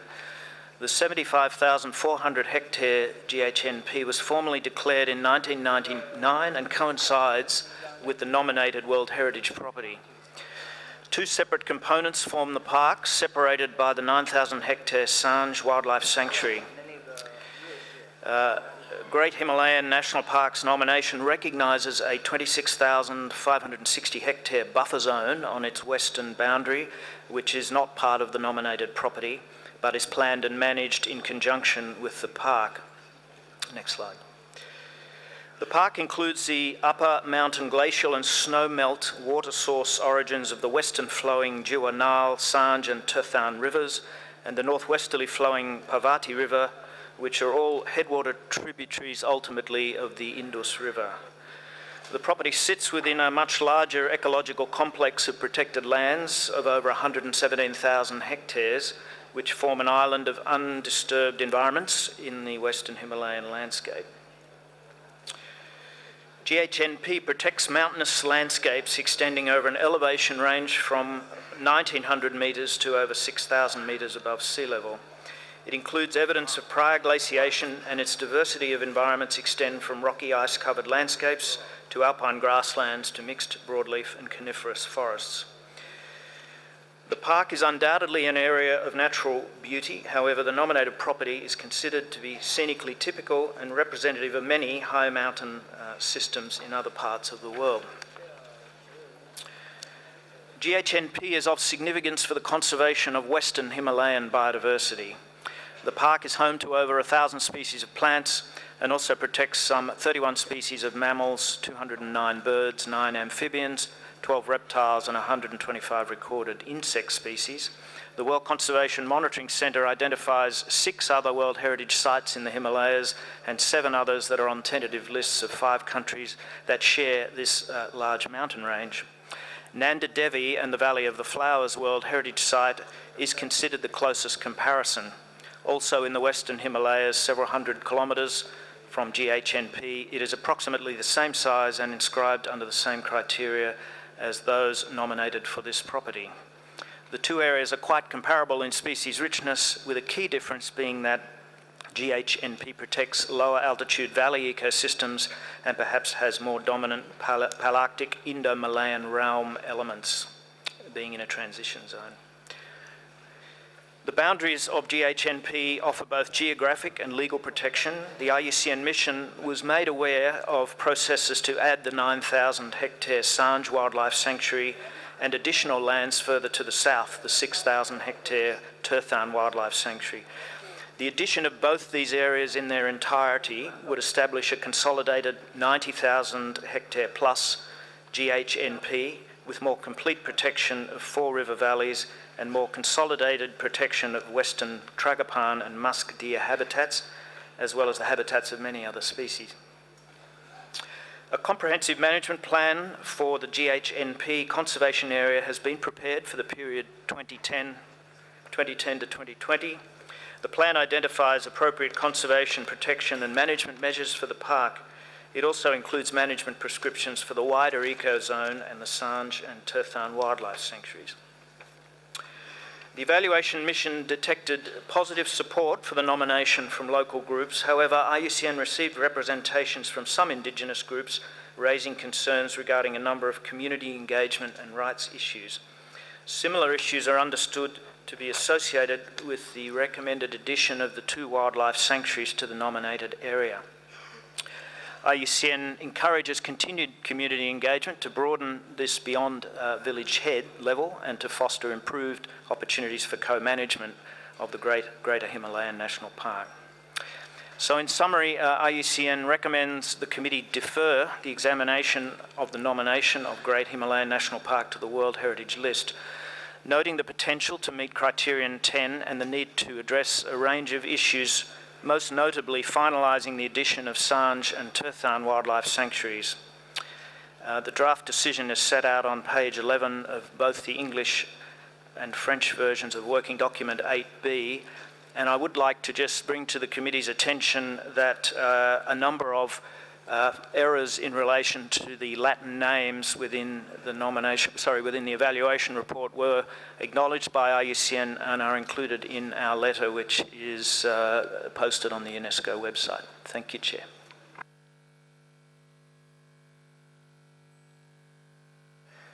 I open for comment. Je donne la parole à la Suisse. Merci, Monsieur le Président. Cet important bien proposé remplit, on a vu les besoins pour la protection et la gestion, une gestion de qualité, on a vu, on en remercie encore le pays. Mais sous la forme actuelle, le dossier ne remplit pas les autres piliers de la valeur universelle exceptionnelle, comme on a vu, c'est-à-dire les critères et l'intégrité, donc l'IUV et l'intégrité, surtout à cause du choix du périmètre et d'autres détails à peut-être à définir. Mais vu le besoin de travaux ultérieurs, il est nécessaire de donner assez de temps à l'État aussi pour nous fournir un dossier amélioré. Donc l'idée que tous ces travaux supplémentaires aussi au niveau du périmètre sont assez longs, il faut donner assez de temps à l'État, comme ça a été discuté dans les derniers jours, et de différer ce dossier justement est une occasion pour l'État et une très bonne occasion, une très bonne opportunité pour améliorer leur dossier, et entre-temps on est sûr que l'État va gérer et protéger ces sites comme il l'a fait jusqu'à maintenant. Merci. Merci la Suisse. Je donne la parole à l'Éthiopie. Thank you, Chair. We understand that the state party, India, has conducted an extensive comparative analysis of this nominated property, the Great Himalayan National Park, with other similar properties in the Himalayan region. The World Conservation Monitoring Center has also indicated in its comparative analysis that the property supports a significant proportion of Western Himalayan biodiversity, based on which it can be concluded that the OUVs of this property not matched by other such properties. We would therefore like to know from the advisory body, the IUCN, the scientific basis of its recommendation of asking the state party to further consider undertaking a comparative analysis and for recommending a deferral. As we observe contradiction of analysis with regards to legal protection and management of the property, where within the report itself, like page 43 and 47, we note consideration that it meets all the requirements. Thank you.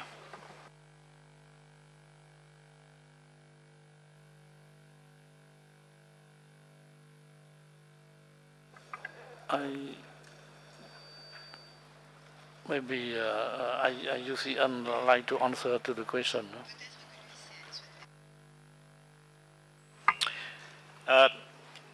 Thank you, Chair, and thank you to the distinguished delegate from Ethiopia. Sorry. The discussion on values for the property is something of a fine-scale argument, and the IUCN evaluation looked closely at the arguments being put forward in relation to the values of this property in comparison to others. The World Conservation Monitoring Centre analysis did indeed make that note in terms of the values of this property. However, it also drew the conclusion that the Nanda Devi National Park and Valley of the Flowers property was the closest comparison, and the IUCN conclusion is that these values may well be complementary to the values within that property. The question, I think, relates therefore to not so much the argument around the values of this property in terms of the conclusion of the IUCN evaluation, but more to the integrity issues, in particular the fact that this property is in two components with a buffer zone that is just to the western part of the property. Thank you.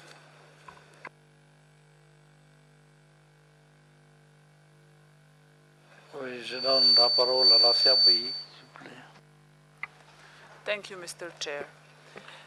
Dominated property, the Great Himalayan National Park, forms the central part of the larger landscape that includes several national parks and also wildlife sanctuaries. So for clarification, we would like to know from the state party its vision how to manage and their plans how to manage such large landscape for the maintaining of biodiversity and also the outstanding universal value of the nominated property. Thank you. Donna Parola Kata. شكرا سيد الرئيس. هو نفس السؤال تقريبا، يعني نريد أن نعرف من الدولة الطرف كيف ما هي رؤيتها لإدارة هذا الموقع الكبير في حجمه يعني وفي مساحته من أجل الحفاظ على التراث على الثراء البيولوجي والقيمة الاستثنائية للموقع. شكرا.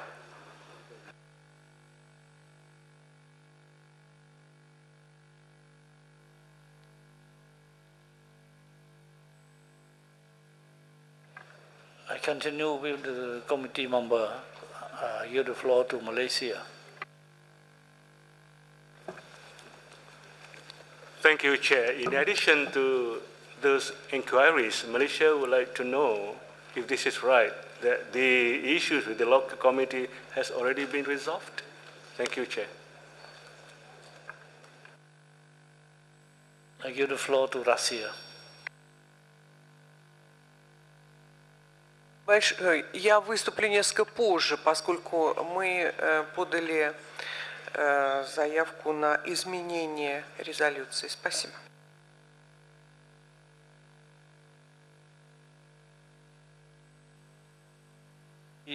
I call on Germany. Thank you, Mr. Chair. With regard to this interesting nomination, we would like to recall the figure showing that OUV sits on three pillars: criteria, integrity, as well as protection management. And I join the comments my Swiss colleague made earlier in this discussion. In the nomination in front of us, two pillars of OUV are not fulfilled at this moment: criteria and integrity. For providing justification on criteria, the comparative analysis submitted is not convincing to us, and more detailed work needs to be done. And we believe that can be done with some more efforts put in it. And we share the view by IUCN that the integrity of the boundaries of the nominated property site is not adequate. And this has been very clearly highlighted in the evaluation report. We see a clear necessity of including the Sine and Tirtan wildlife sanctuaries in the property in order to enhance both the value of the Great Himalayan National Park as a potential World Heritage Site, as well as the integrity of the whole property before qualifying for inscription. And therefore, for the moment being, we support the draft decision in front of us. I call on South Africa. Thank you, Chair. I'd like to get some clarification from IUCN. In its technical evaluation, IUCN considered the nomination of the Great Himalayan National Park as a serial nomination, whereas the state party had not submitted it as a serial nomination. Subsequently, on the basis of its own analysis, ICUN has questioned the serial nature of the nominated property. There is therefore adequate scientific basis to conclude that the nominated property meets criteria 10 of the operational guidelines. We would like to know from ICUN whether the nominated property is a serial property or not. Further, whether the establishment of OUV in the property follows a different process in the case of a serial or single site nomination. South Africa is of the considered view that not enough basis has been demonstrated to justify a deferral. We cannot find any further requirements to be actioned by the state party while the site is deferred. If this was a serial nomination, we would agree with ICUN. But as a single nomination, it indeed meets criteria 10 and should be inscribed. Thank you. IUCN, you make the comment, please. Thank you, Chair. In relation to the query from our South African delegates on serial nomination, IUCN notes that the property was officially registered at 36 Com as a de facto serial site with 2 component parts, one of 15 serial nominations identified for evaluation in this cycle. However, the evaluation, I think, made it clear that the state party is not intending to have this property as a serial nomination, and nor does IUCN believe that is an appropriate configuration for the property. Thank you. Je donne la parole à la France. Merci, Monsieur le Président. La France souscrit pleinement aux remarques qui ont été faites par les délégations de la Suisse et de l'Allemagne. Merci, Monsieur le Président. Estonia, you have the floor. Thank you, Mr. Chair. Estonia also sees great potential for this nomination, but we believe that it requires more work. And the option of deferral, as proposed in the draft decision, we think it is justified, and it's a very useful tool for the state party so that it can further refine the nomination. Thank you.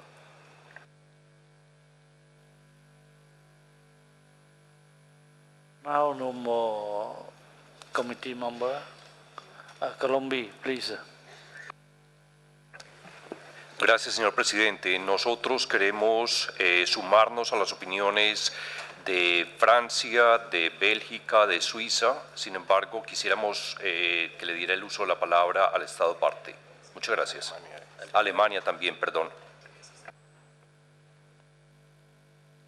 Most the committee member asking the floor, so I invite the state party to take the floor, please.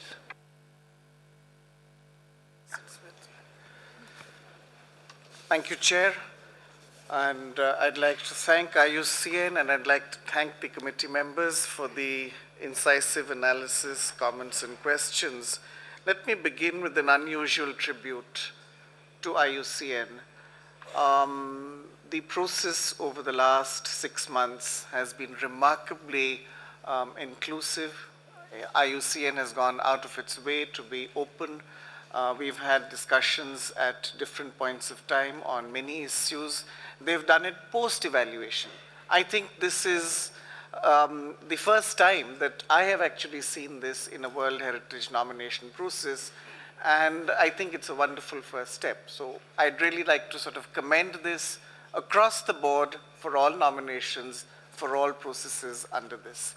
Having said that, let me, and I'm going to hand it to my specialists, the men and women who are actually on the ground in the field. I'm only going to respond to one issue which I think concerns the issue of people, rights, and communities. and stress that India is an inclusive democracy. Everybody has a voice, has a vote. There's a process sanctioned by law. There's a process that is underway. There is a process that is currently underway that for all of these issues to be addressed. In fact, our information is that most of these have been addressed, and compensation of $473,000, if that makes any difference, has actually been awarded to the 369 families that are affected. Insofar as the OUV is concerned, I think IUCN would agree that that is not really an issue. I mean, there is demonstrated OUV, they have said that. On the integrity and the management, pages 43 and 47 confirm that this is indeed the case. I think the issue, the only issue that really remains is of a portion, a small portion of about 15,000 hectares, which IUCN would like to see included, which the state party, which India is in the process of doing. In our system, there is really no difference between a national park and a wildlife sanctuary. For us, the protection status, the management arrangements are exactly the same. But let me, if need be, sort of hand it over to my more professional and field colleagues. Thank you, Chair.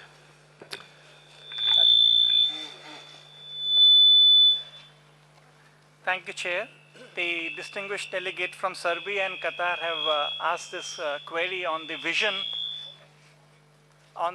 for the Great Himalayan National Park. We would like to say that the state party has formulated a management plan, which is science-based, which is participatory, and comprehensively articulates the vision for this Great Himalayan landscape. We have a string of 6 protected areas around the property, which work like a garland, and they have a very strong buffering function to maintain the OUVs of the property. In brief, the property has a very comprehensive management system backed up by a strong policy, legal and protective cover, and this is adequate to maintain the OUVs of the property for times to come. On the second issue of the rights regarding the local communities, our distinguished ambassador has made that the nominated property has no local communities inside its boundary. Prior to the gazettement, yes, there were people living inside. They were taking out medicinal plants and using the area for grazing. But by following a due process of law, the state party has extinguished all rights and concessions of the local communities inside the park.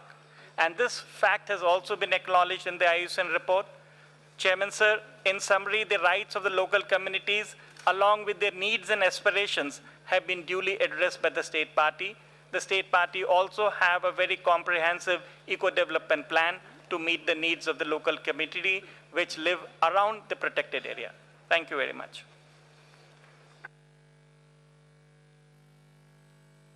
Any more comment from the committee member? I see none.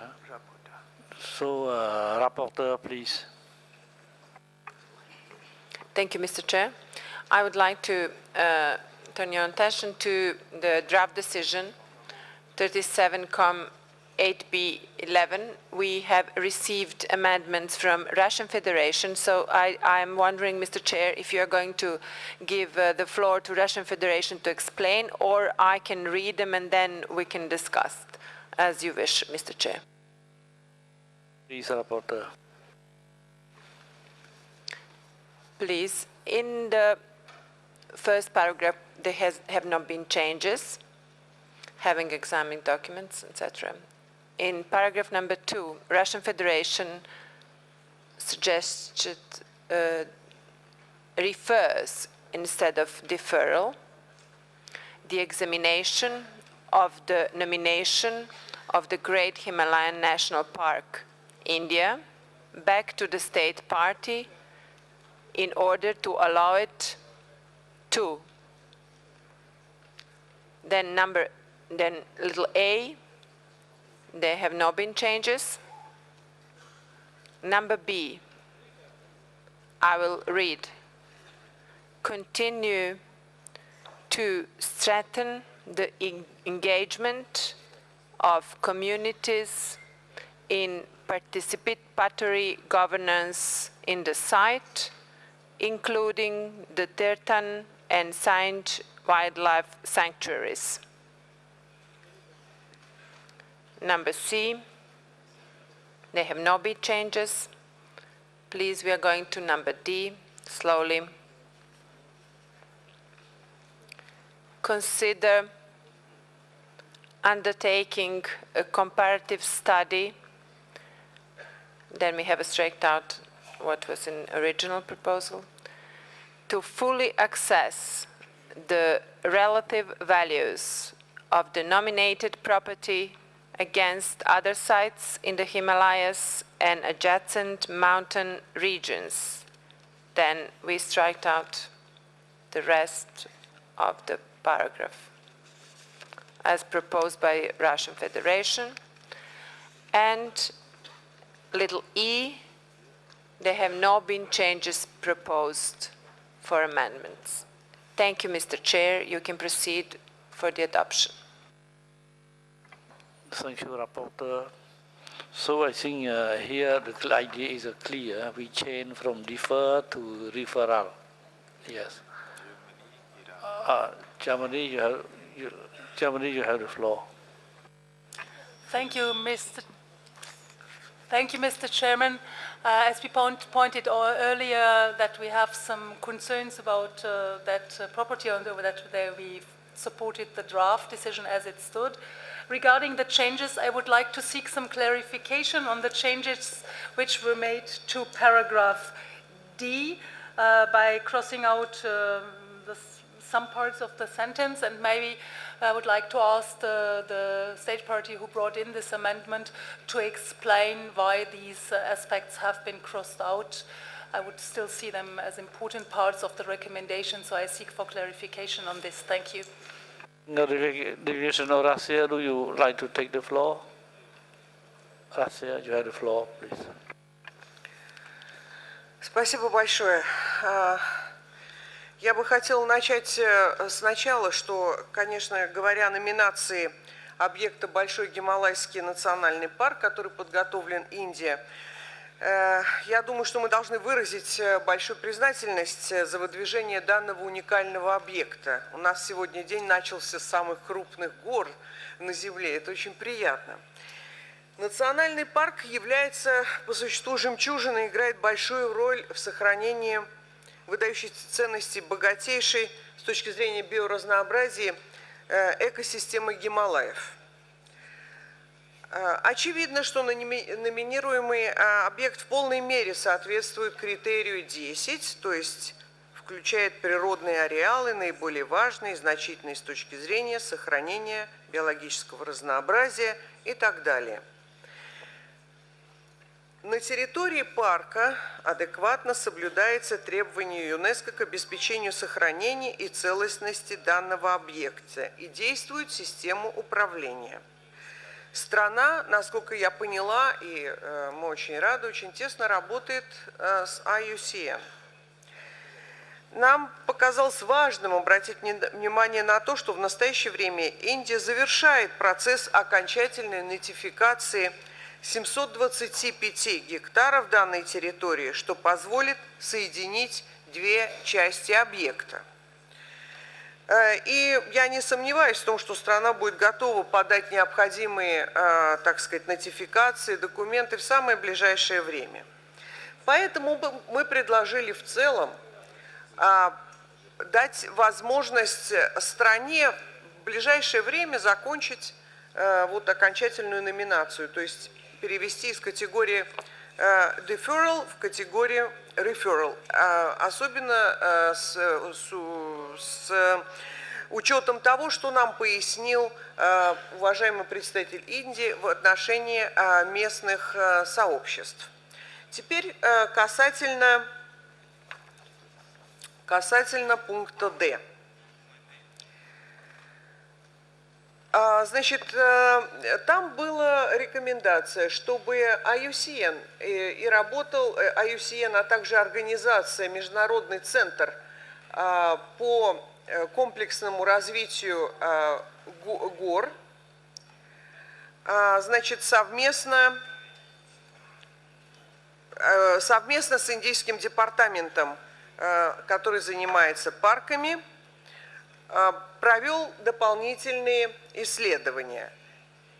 Тем не менее, хочу указать на то, что в сравнительном анализе, который представила Индия, очень четко сказано о том, что они очень тесно сотрудничают с CIMOD, это вот центр, международный центр по развитию горных территорий. И это позволяет нам предложить пункт Д вот в такой, так сказать, в такой формулировке.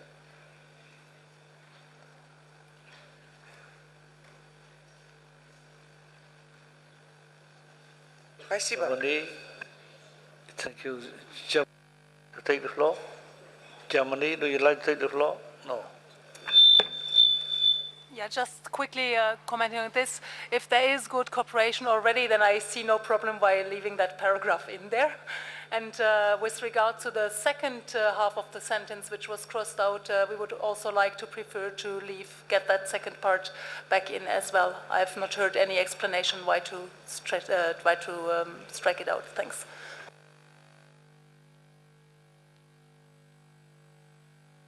Je donne la parole à l'Irak. شكرا جزيلا سيدي الرئيس. بالرغم من أن هذا الملف من الملفات الصعبة، لكن بالنظر لكبر الموقع وتنوعه، مع ذلك فإن الدولة الطرف بذلت جهودا كبيرة في هذا الترشيح. بنفس الوقت أشارت IUCN إلى أن الموقع محمي قانونيا وبيئيا ويتمتع بإدارة وخطة صيانة متكاملة مع تعهدات الدولة الطرف بحل باقي الإشكالات. على ذلك نؤيد ما اقترحته ممثلة روسيا. شكرا.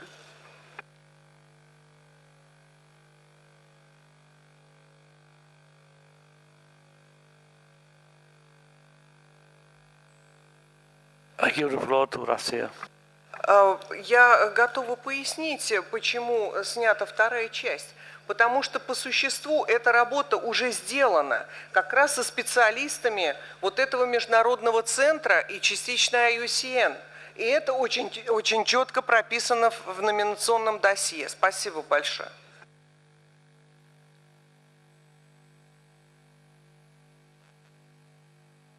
The floor to Senegal, please.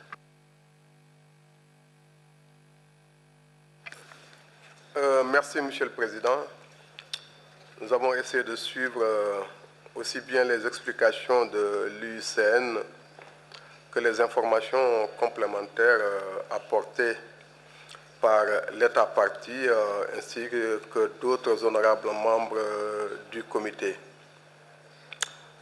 Incontestablement, le site présente beaucoup d'atouts, beaucoup d'intérêts. Et l'Himalaya, ce n'est pas n'importe quoi dans notre mentalité collective à nous tous. Ceci dit, nous pensons que dans l'analyse de l'UICN, il y a des éléments extrêmement pertinents qu'il ne serait pas souhaitable de ne pas prendre en considération. Notamment, par exemple, au niveau du point E, où je pense qu'il propose un développement modulaire tout à fait original qui pourrait permettre aux biens dans les années à venir d'avoir une configuration beaucoup plus forte et d'être moins segmentée. Mais l'Inde est aussi un très grand pays de patrimoine. Je pense qu'il y a énormément d'expertise. Moi, je voudrais, avant qu'on prenne une décision par rapport à la proposition de la Fédération de Russie, de remettre peut-être une fois de plus la parole à l'État partie. Pas pour lui demander de revenir à nouveau sur les explications, mais simplement pour attirer peut-être son attention sur un fait, c'est-à-dire que le renvoi, c'est comme Fort Boyard. Je ne sais pas si tout le monde connaît Fort Boyard. Et à Fort Boyard, il y a un monsieur qui s'appelle Passepartout. Alors, il a la mauvaise manie de vous fermer la porte derrière et de vous bloquer pour un moment. Est-ce que avec le renvoi, l'honorable délégation de Chine, de l'Inde, excusez-moi, pense qu'elle pourra anticiper la venue de Fort Boyard pour nous présenter un dossier tout à fait acceptable d'ici 3 ans? Je vous remercie. Continuer avec le pays membre du comité. Je donne la parole à la Malaisie.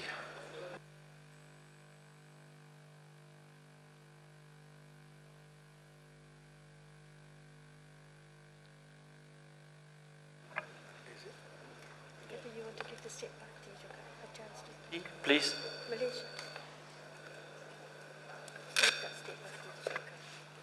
Thank you, Chair. I haven't heard the argument on both sides. Malaysia feels strongly that many assets has already been fulfilled by the criteria. However, there are only minor, I would say, issues that have been resolved. Malaysia tends to go along with Russia for the amended consideration, but however, I will support Senegal's call to hear another explanation by the state party. Thank you, Chair.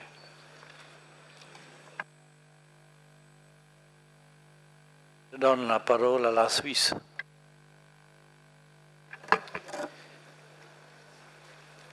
Merci, Monsieur le Président. Comme déjà dit par plusieurs de nos collègues, il y a encore beaucoup de travail à faire dans ce dossier. C'est peut-être possible de le référer. Ça va être beaucoup de travail pour l'État partie de faire ça assez très vite. On peut accepter un référé, mais il y aura beaucoup de travail encore à faire. Et surtout, sur ce point D qu'on discute, nous ne comprenons pas non plus, comme notre collègue allemande, pourquoi cette collaboration avec la UCN et surtout en groupe régional serait enlevée, vu qu'elle existe déjà, il faut la souligner, et même, on pourrait même s'en féliciter. Et en plus, on a vu ce matin avec les magnifiques inscriptions qu'on a eues ce matin dans la liste que l'approche en série est très importante pour la préservation des valeurs de biodiversité, et donc on ne comprend pas non plus pourquoi il faudrait enlever la dernière partie de la phrase qui est une invitation très importante pour la conservation de la biodiversité au niveau de l'Himalaya. Merci beaucoup. Je donne la parole à l'Algérie. Merci, Monsieur le Président. Moi, je voudrais revenir à la proposition de la Russie sur le renvoi et peut-être demander à l'UICN d'avoir son point de vue donc, sur cette proposition et si elle a des incidences sur les éléments d'évaluation qui ont été faits jusque-là. Merci. Lucian, you want to answer?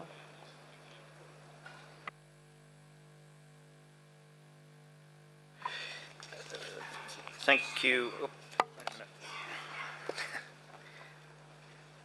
Thank you, Mr. Chair. To respond to the question from the distinguished delegate, IUCN prefers to retain its recommendation, I think, for the reasons that have been outlined. I think principally that as is in the evaluation, we consider that the property in combination with adjoining areas has potential to meet criterion 10. However, there's further consideration required. As I outlined, the conclusion of both IUCN and WCMC studies was that this property has comparative values to other properties, in particular the Nanda Devi Valley of the Flowers, across a number of areas. So in that regard, I think the evaluation felt that it was somewhat premature, and some of the other recommendations related to the conversion of the 2 wildlife sanctuaries as part of the national park and the rights issues also contributed to that position. However, of course, if the committee chooses to adopt a referral, we would, of course, be happy to work with the state party to address the issues raised. Thank you. Oui, je donne la parole à la France. Merci, Monsieur le Président. La France soutient les remarques qui viennent d'être faites par les délégations de l'Allemagne et de la Suisse.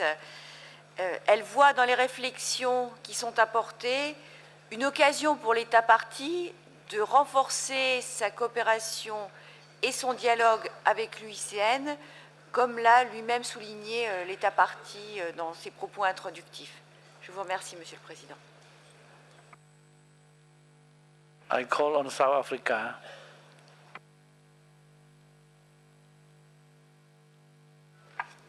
Thank you, Chair. The view seems to be common that a number of things have been met and that the state party has the capability to make right. The question is whether it becomes a deferral or a referral. I'd like to support the view of the referral, particularly as the advisory body himself has said, if the referral is chosen, they would be able to work with the state party. On paragraph D, I would like to support Russia in removing,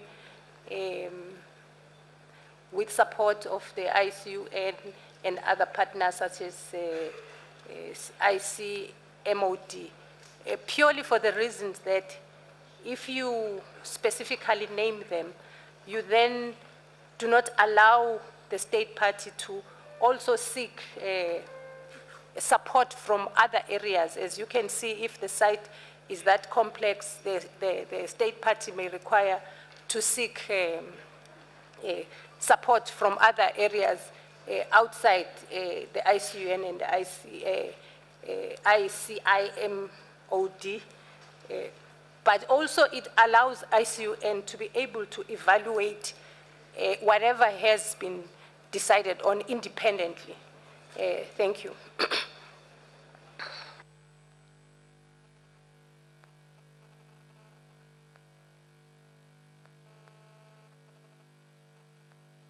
You have the floor. Colombia. Gracias, señor presidente. Nosotros respaldamos en general la propuesta de enmienda presentada por la Federación Rusa. Sin embargo, en el literal D quisiéramos respaldar lo sugerido por Suiza, Alemania y Francia. Gracias. Qatar, please.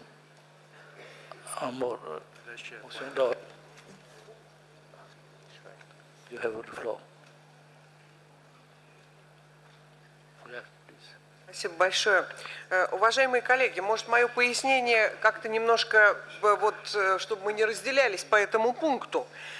Я еще раз хочу вас отправить к номинационному досье. Там есть список членов научного совета, который работал над этим досье. Туда входят все эти люди, которые вот пытаемся мы здесь из Международного центра, IUCN, национальные парки Соединенных Штатов, специалисты и так далее, национальные специалисты. То есть все это досье было подготовлено при помощи всех этих специалистов. И их еще раз специально тут именовать и вызывать для того, чтобы они еще раз что-то смотрели, ну, просто, мне кажется, это какой-то, ну, перебор или слишком сильно. Досье уже готово, может быть, не совсем внимательно прочитано. Спасибо.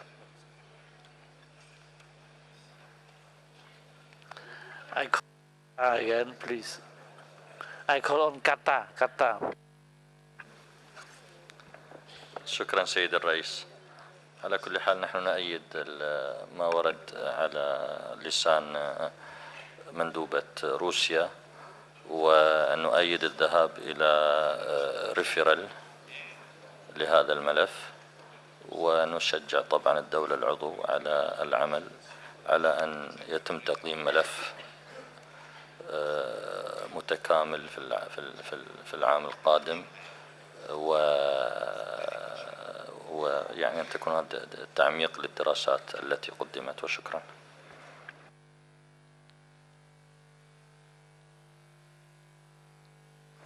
IUCN, you can have the floor.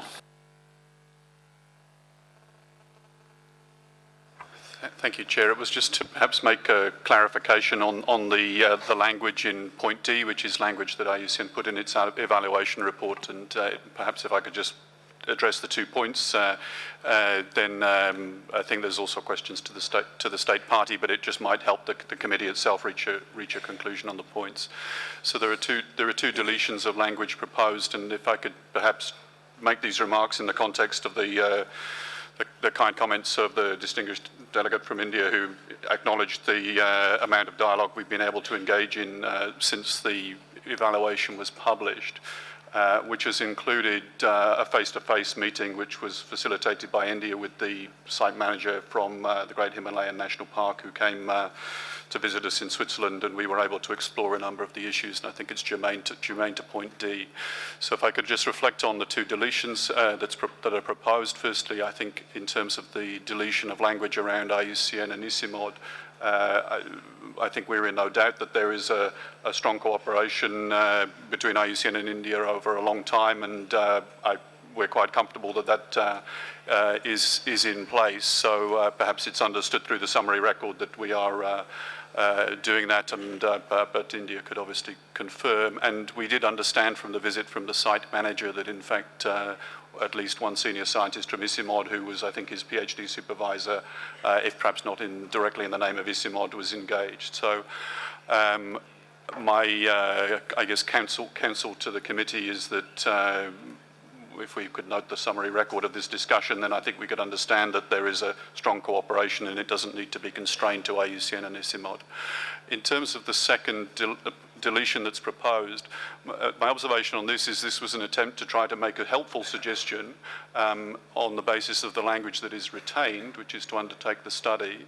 And the last part that is deleted would be a further step beyond considering Great Himalayan National Park to capitalise on such a study to also consider the wider region. I don't wish to sort of fight for the language, but our proposal for language was intended to be something which gave a helpful option for such a study and is a sort of logical extension of doing that analysis for the Great Himalayan National Park. So perhaps for colleagues that are debating this language and defending either side of the argument, those 2 remarks would help to reach a conclusion on point D. Thank you, Chair. Thank you. I call on Thailand. Thank you, Chair. Thailand support the proposal of the Russian. And after listening to the State Party of India, we fully support the idea. For Thailand, probably India and so many other countries in the room, Himalaya the mountain is a holy site. We wish very much to ask all party concerned to try their best to list the Himalaya Park in the heritage site as soon as possible. Thank you.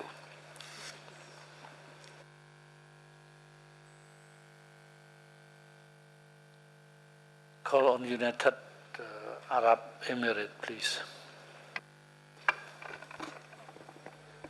شكرا سيد الرئيس. كما أشار الزميل الذي سبقني فإن منطقة الهيمالايا هي منطقة فريدة في العالم، ولا أن الملف الذي قدم من قبل الهند كان يعني متكاملا، وإن كان هناك بعض الثغرات، وأعتقد أن دولة الطرف قد أبدت استعدادها لسد هذه الثغرات. لذا فنحن في دولة الإمارات نتوجه إلى دعم المقترح الروسي والزملاء في قطر أيضا الذين ذهبوا إلى ضرورة اتخاذ القرار المنصف في هذا الملف. وشكرا.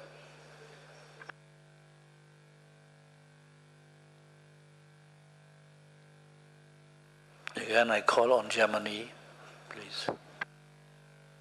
Thank you. Having heard the explanation and clarification from IUCN, which I'm thankful for, I could agree that we skip that paragraph on IUCN and ICIMOD.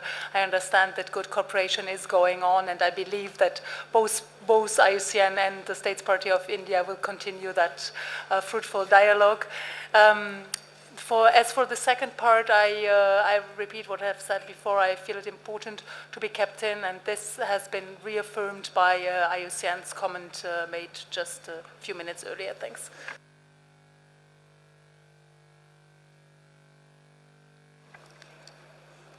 I give the floor to India again, please. Thank you, Chair. I think IUCN has actually covered it. ICIMOD is this intergovernmental organization based in Kathmandu. Apart from the fact that the ICIMOD representative was the PhD supervisor, he is also the faculty of the gentleman on my left, who's the head of the Wildlife Institute of India. That information, that reporting has already been done.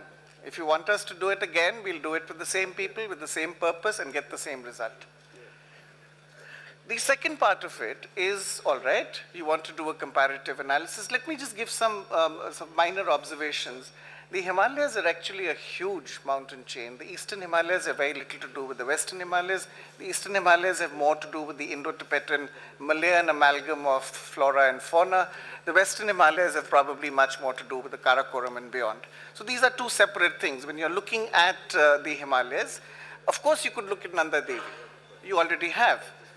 We would be happy to do it. The Wildlife Institute, the gentleman on my left, would be happy to be funded by the government of India to do it all over again. It's not necessary, but we'll do it. This first part of it, as IUCN has pointed out, is not really necessary because ICIMOD has also done it. This is not a substantive point. This is not a major issue. We can do these studies, and you'll be happy to know that I have just received clearance for the Wildlife Institute on my left to be declared a Category 2 Center of UNESCO to cater to the entire region. So we'll be happy to do it for the entire region as well. So I don't think we should spend too much time on this. I'm happy to spend more time. I'm always happy for India to be discussed, but it's really not substantive enough. Thank you, Chair.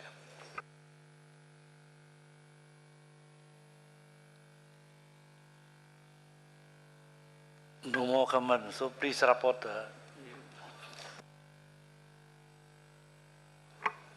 Thank you, Mr. Chair.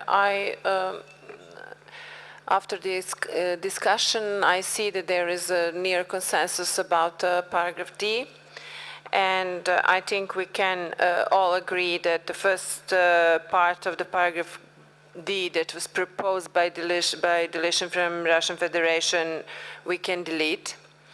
And about the second part, I see that India is actually against doing it again, the report, but maybe we can add at the end. I would suggest in French, please. Can you write it down? Envisager. So we would delete until the region, dans cette région, until the comma, and then please write et envisager d'éventuelles propositions d'inscription ou d'extinction en série.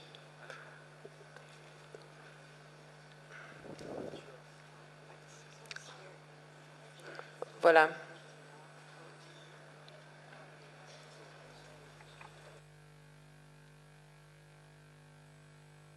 Je ne sais pas si ça vous paraît pertinent ou pas, donc exprimez-vous. Parce que l'Inde a dit que, bon, ils pensent qu'ils ont déjà fait le travail qui a été demandé. Merci.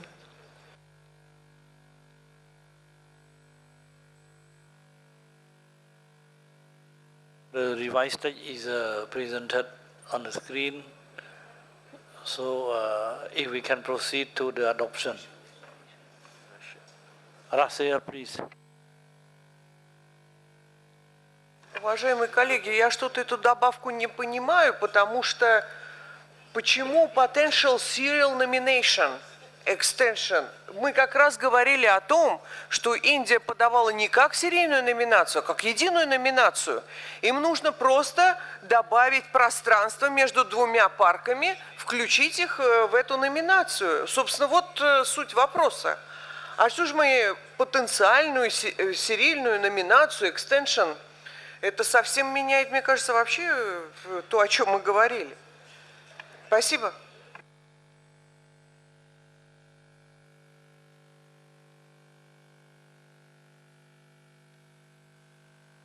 Please, you had vous avez la parole.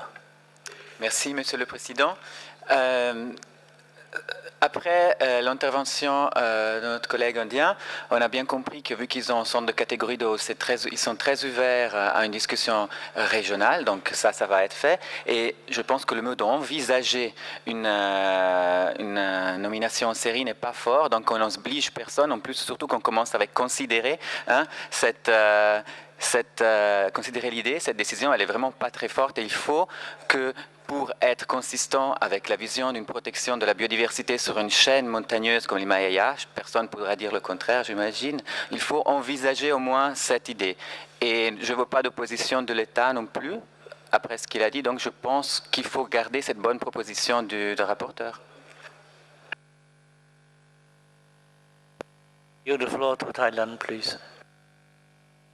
Just a minor change, Your Excellency, the name Thailand in the second part of D should be with Russian Federation, Iraq, Malaysia, UAE.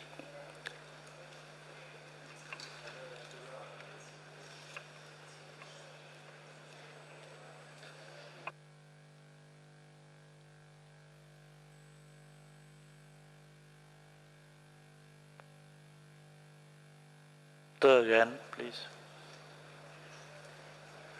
I'm sorry, it was not well translated into English.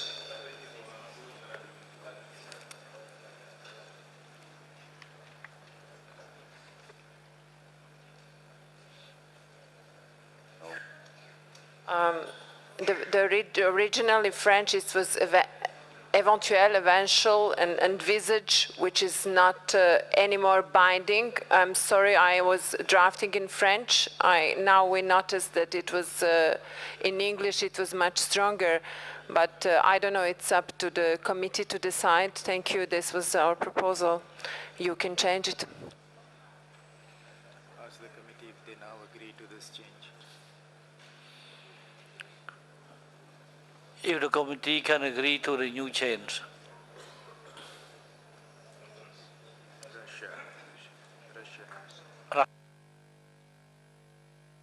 Russia, please, you have the floor.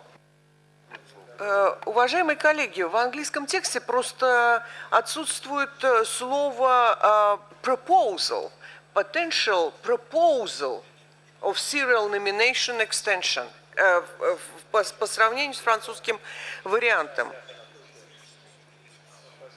Proposition d'inscription d'extension. А в английском нету слова proposals. Potential proposals for serial nomination extension. Ну, в таком виде, как потенциально рассмотреть возможность, ну, вполне можно, наверное, согласиться.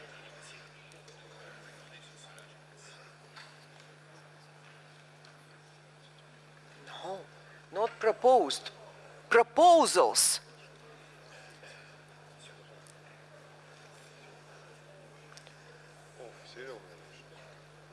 Of serial nominations extensions или for no.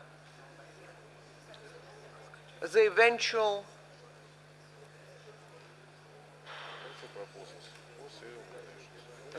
proposals for serial nominations extensions.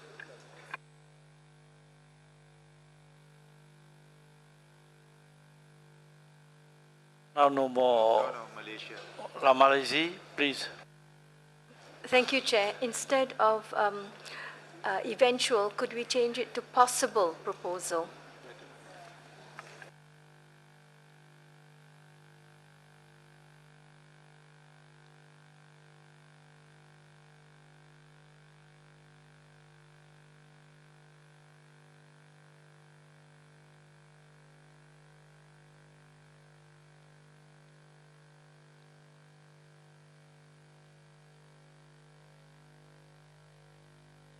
Germany, please.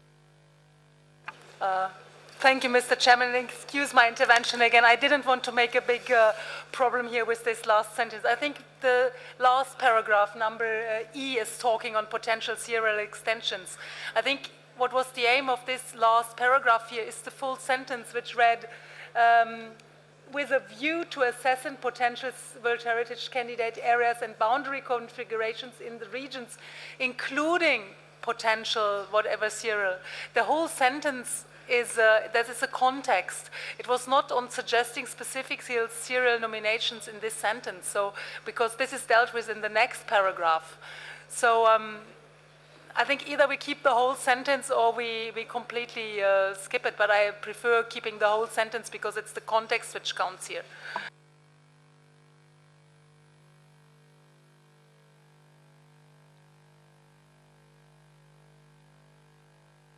Again, please. Уважаемые коллеги, я предлагаю все-таки дать слово Индии, которая будет заниматься этими вопросами. Пускай она нам пояснит вот по поводу всех этих дальнейших возможных номинаций. Спасибо.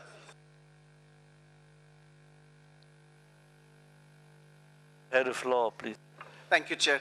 There are two sets of people looking very confused in the room. One is IUCN and one is the Indian delegation.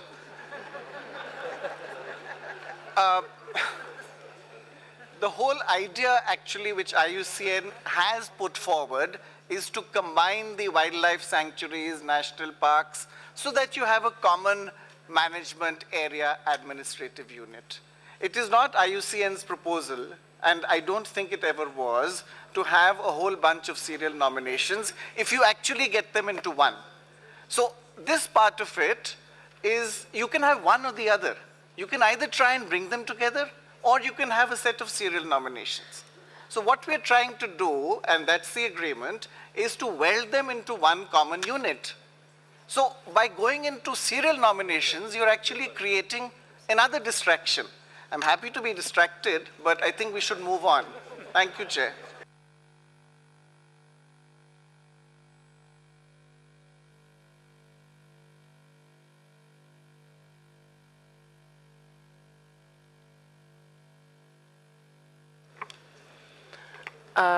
I would suggest if all the delegations agree to strike it off then, and we adopt decision as a proposed. So I see if we don't, if nobody opposes, then I would ask Mr. Chair to propose the adoption of this decision. Thank you very much.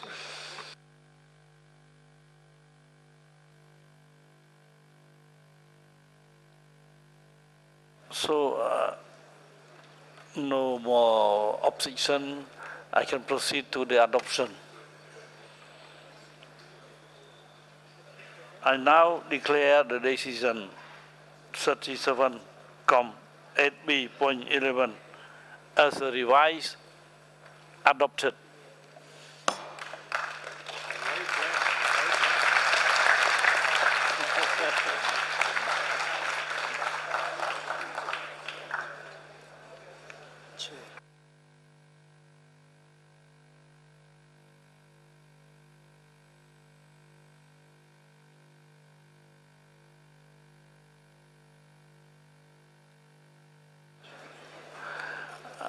I think maybe we cannot have enough time for the next site. So I'd like to adjourn this morning session. The Secretariat have information to announce, please. Thank you very much, Mr. Chair. I have a number of announcements to make. The two working groups continue to work, which is the operational guidelines group at 12:30 in the bureau room and the budget group at 1:30. Then you have the meeting on the second cycle of the periodic reporting exercise in Europe and North America. And this takes place at 1:15 on the fourth floor in room 2 in the Peace Palace.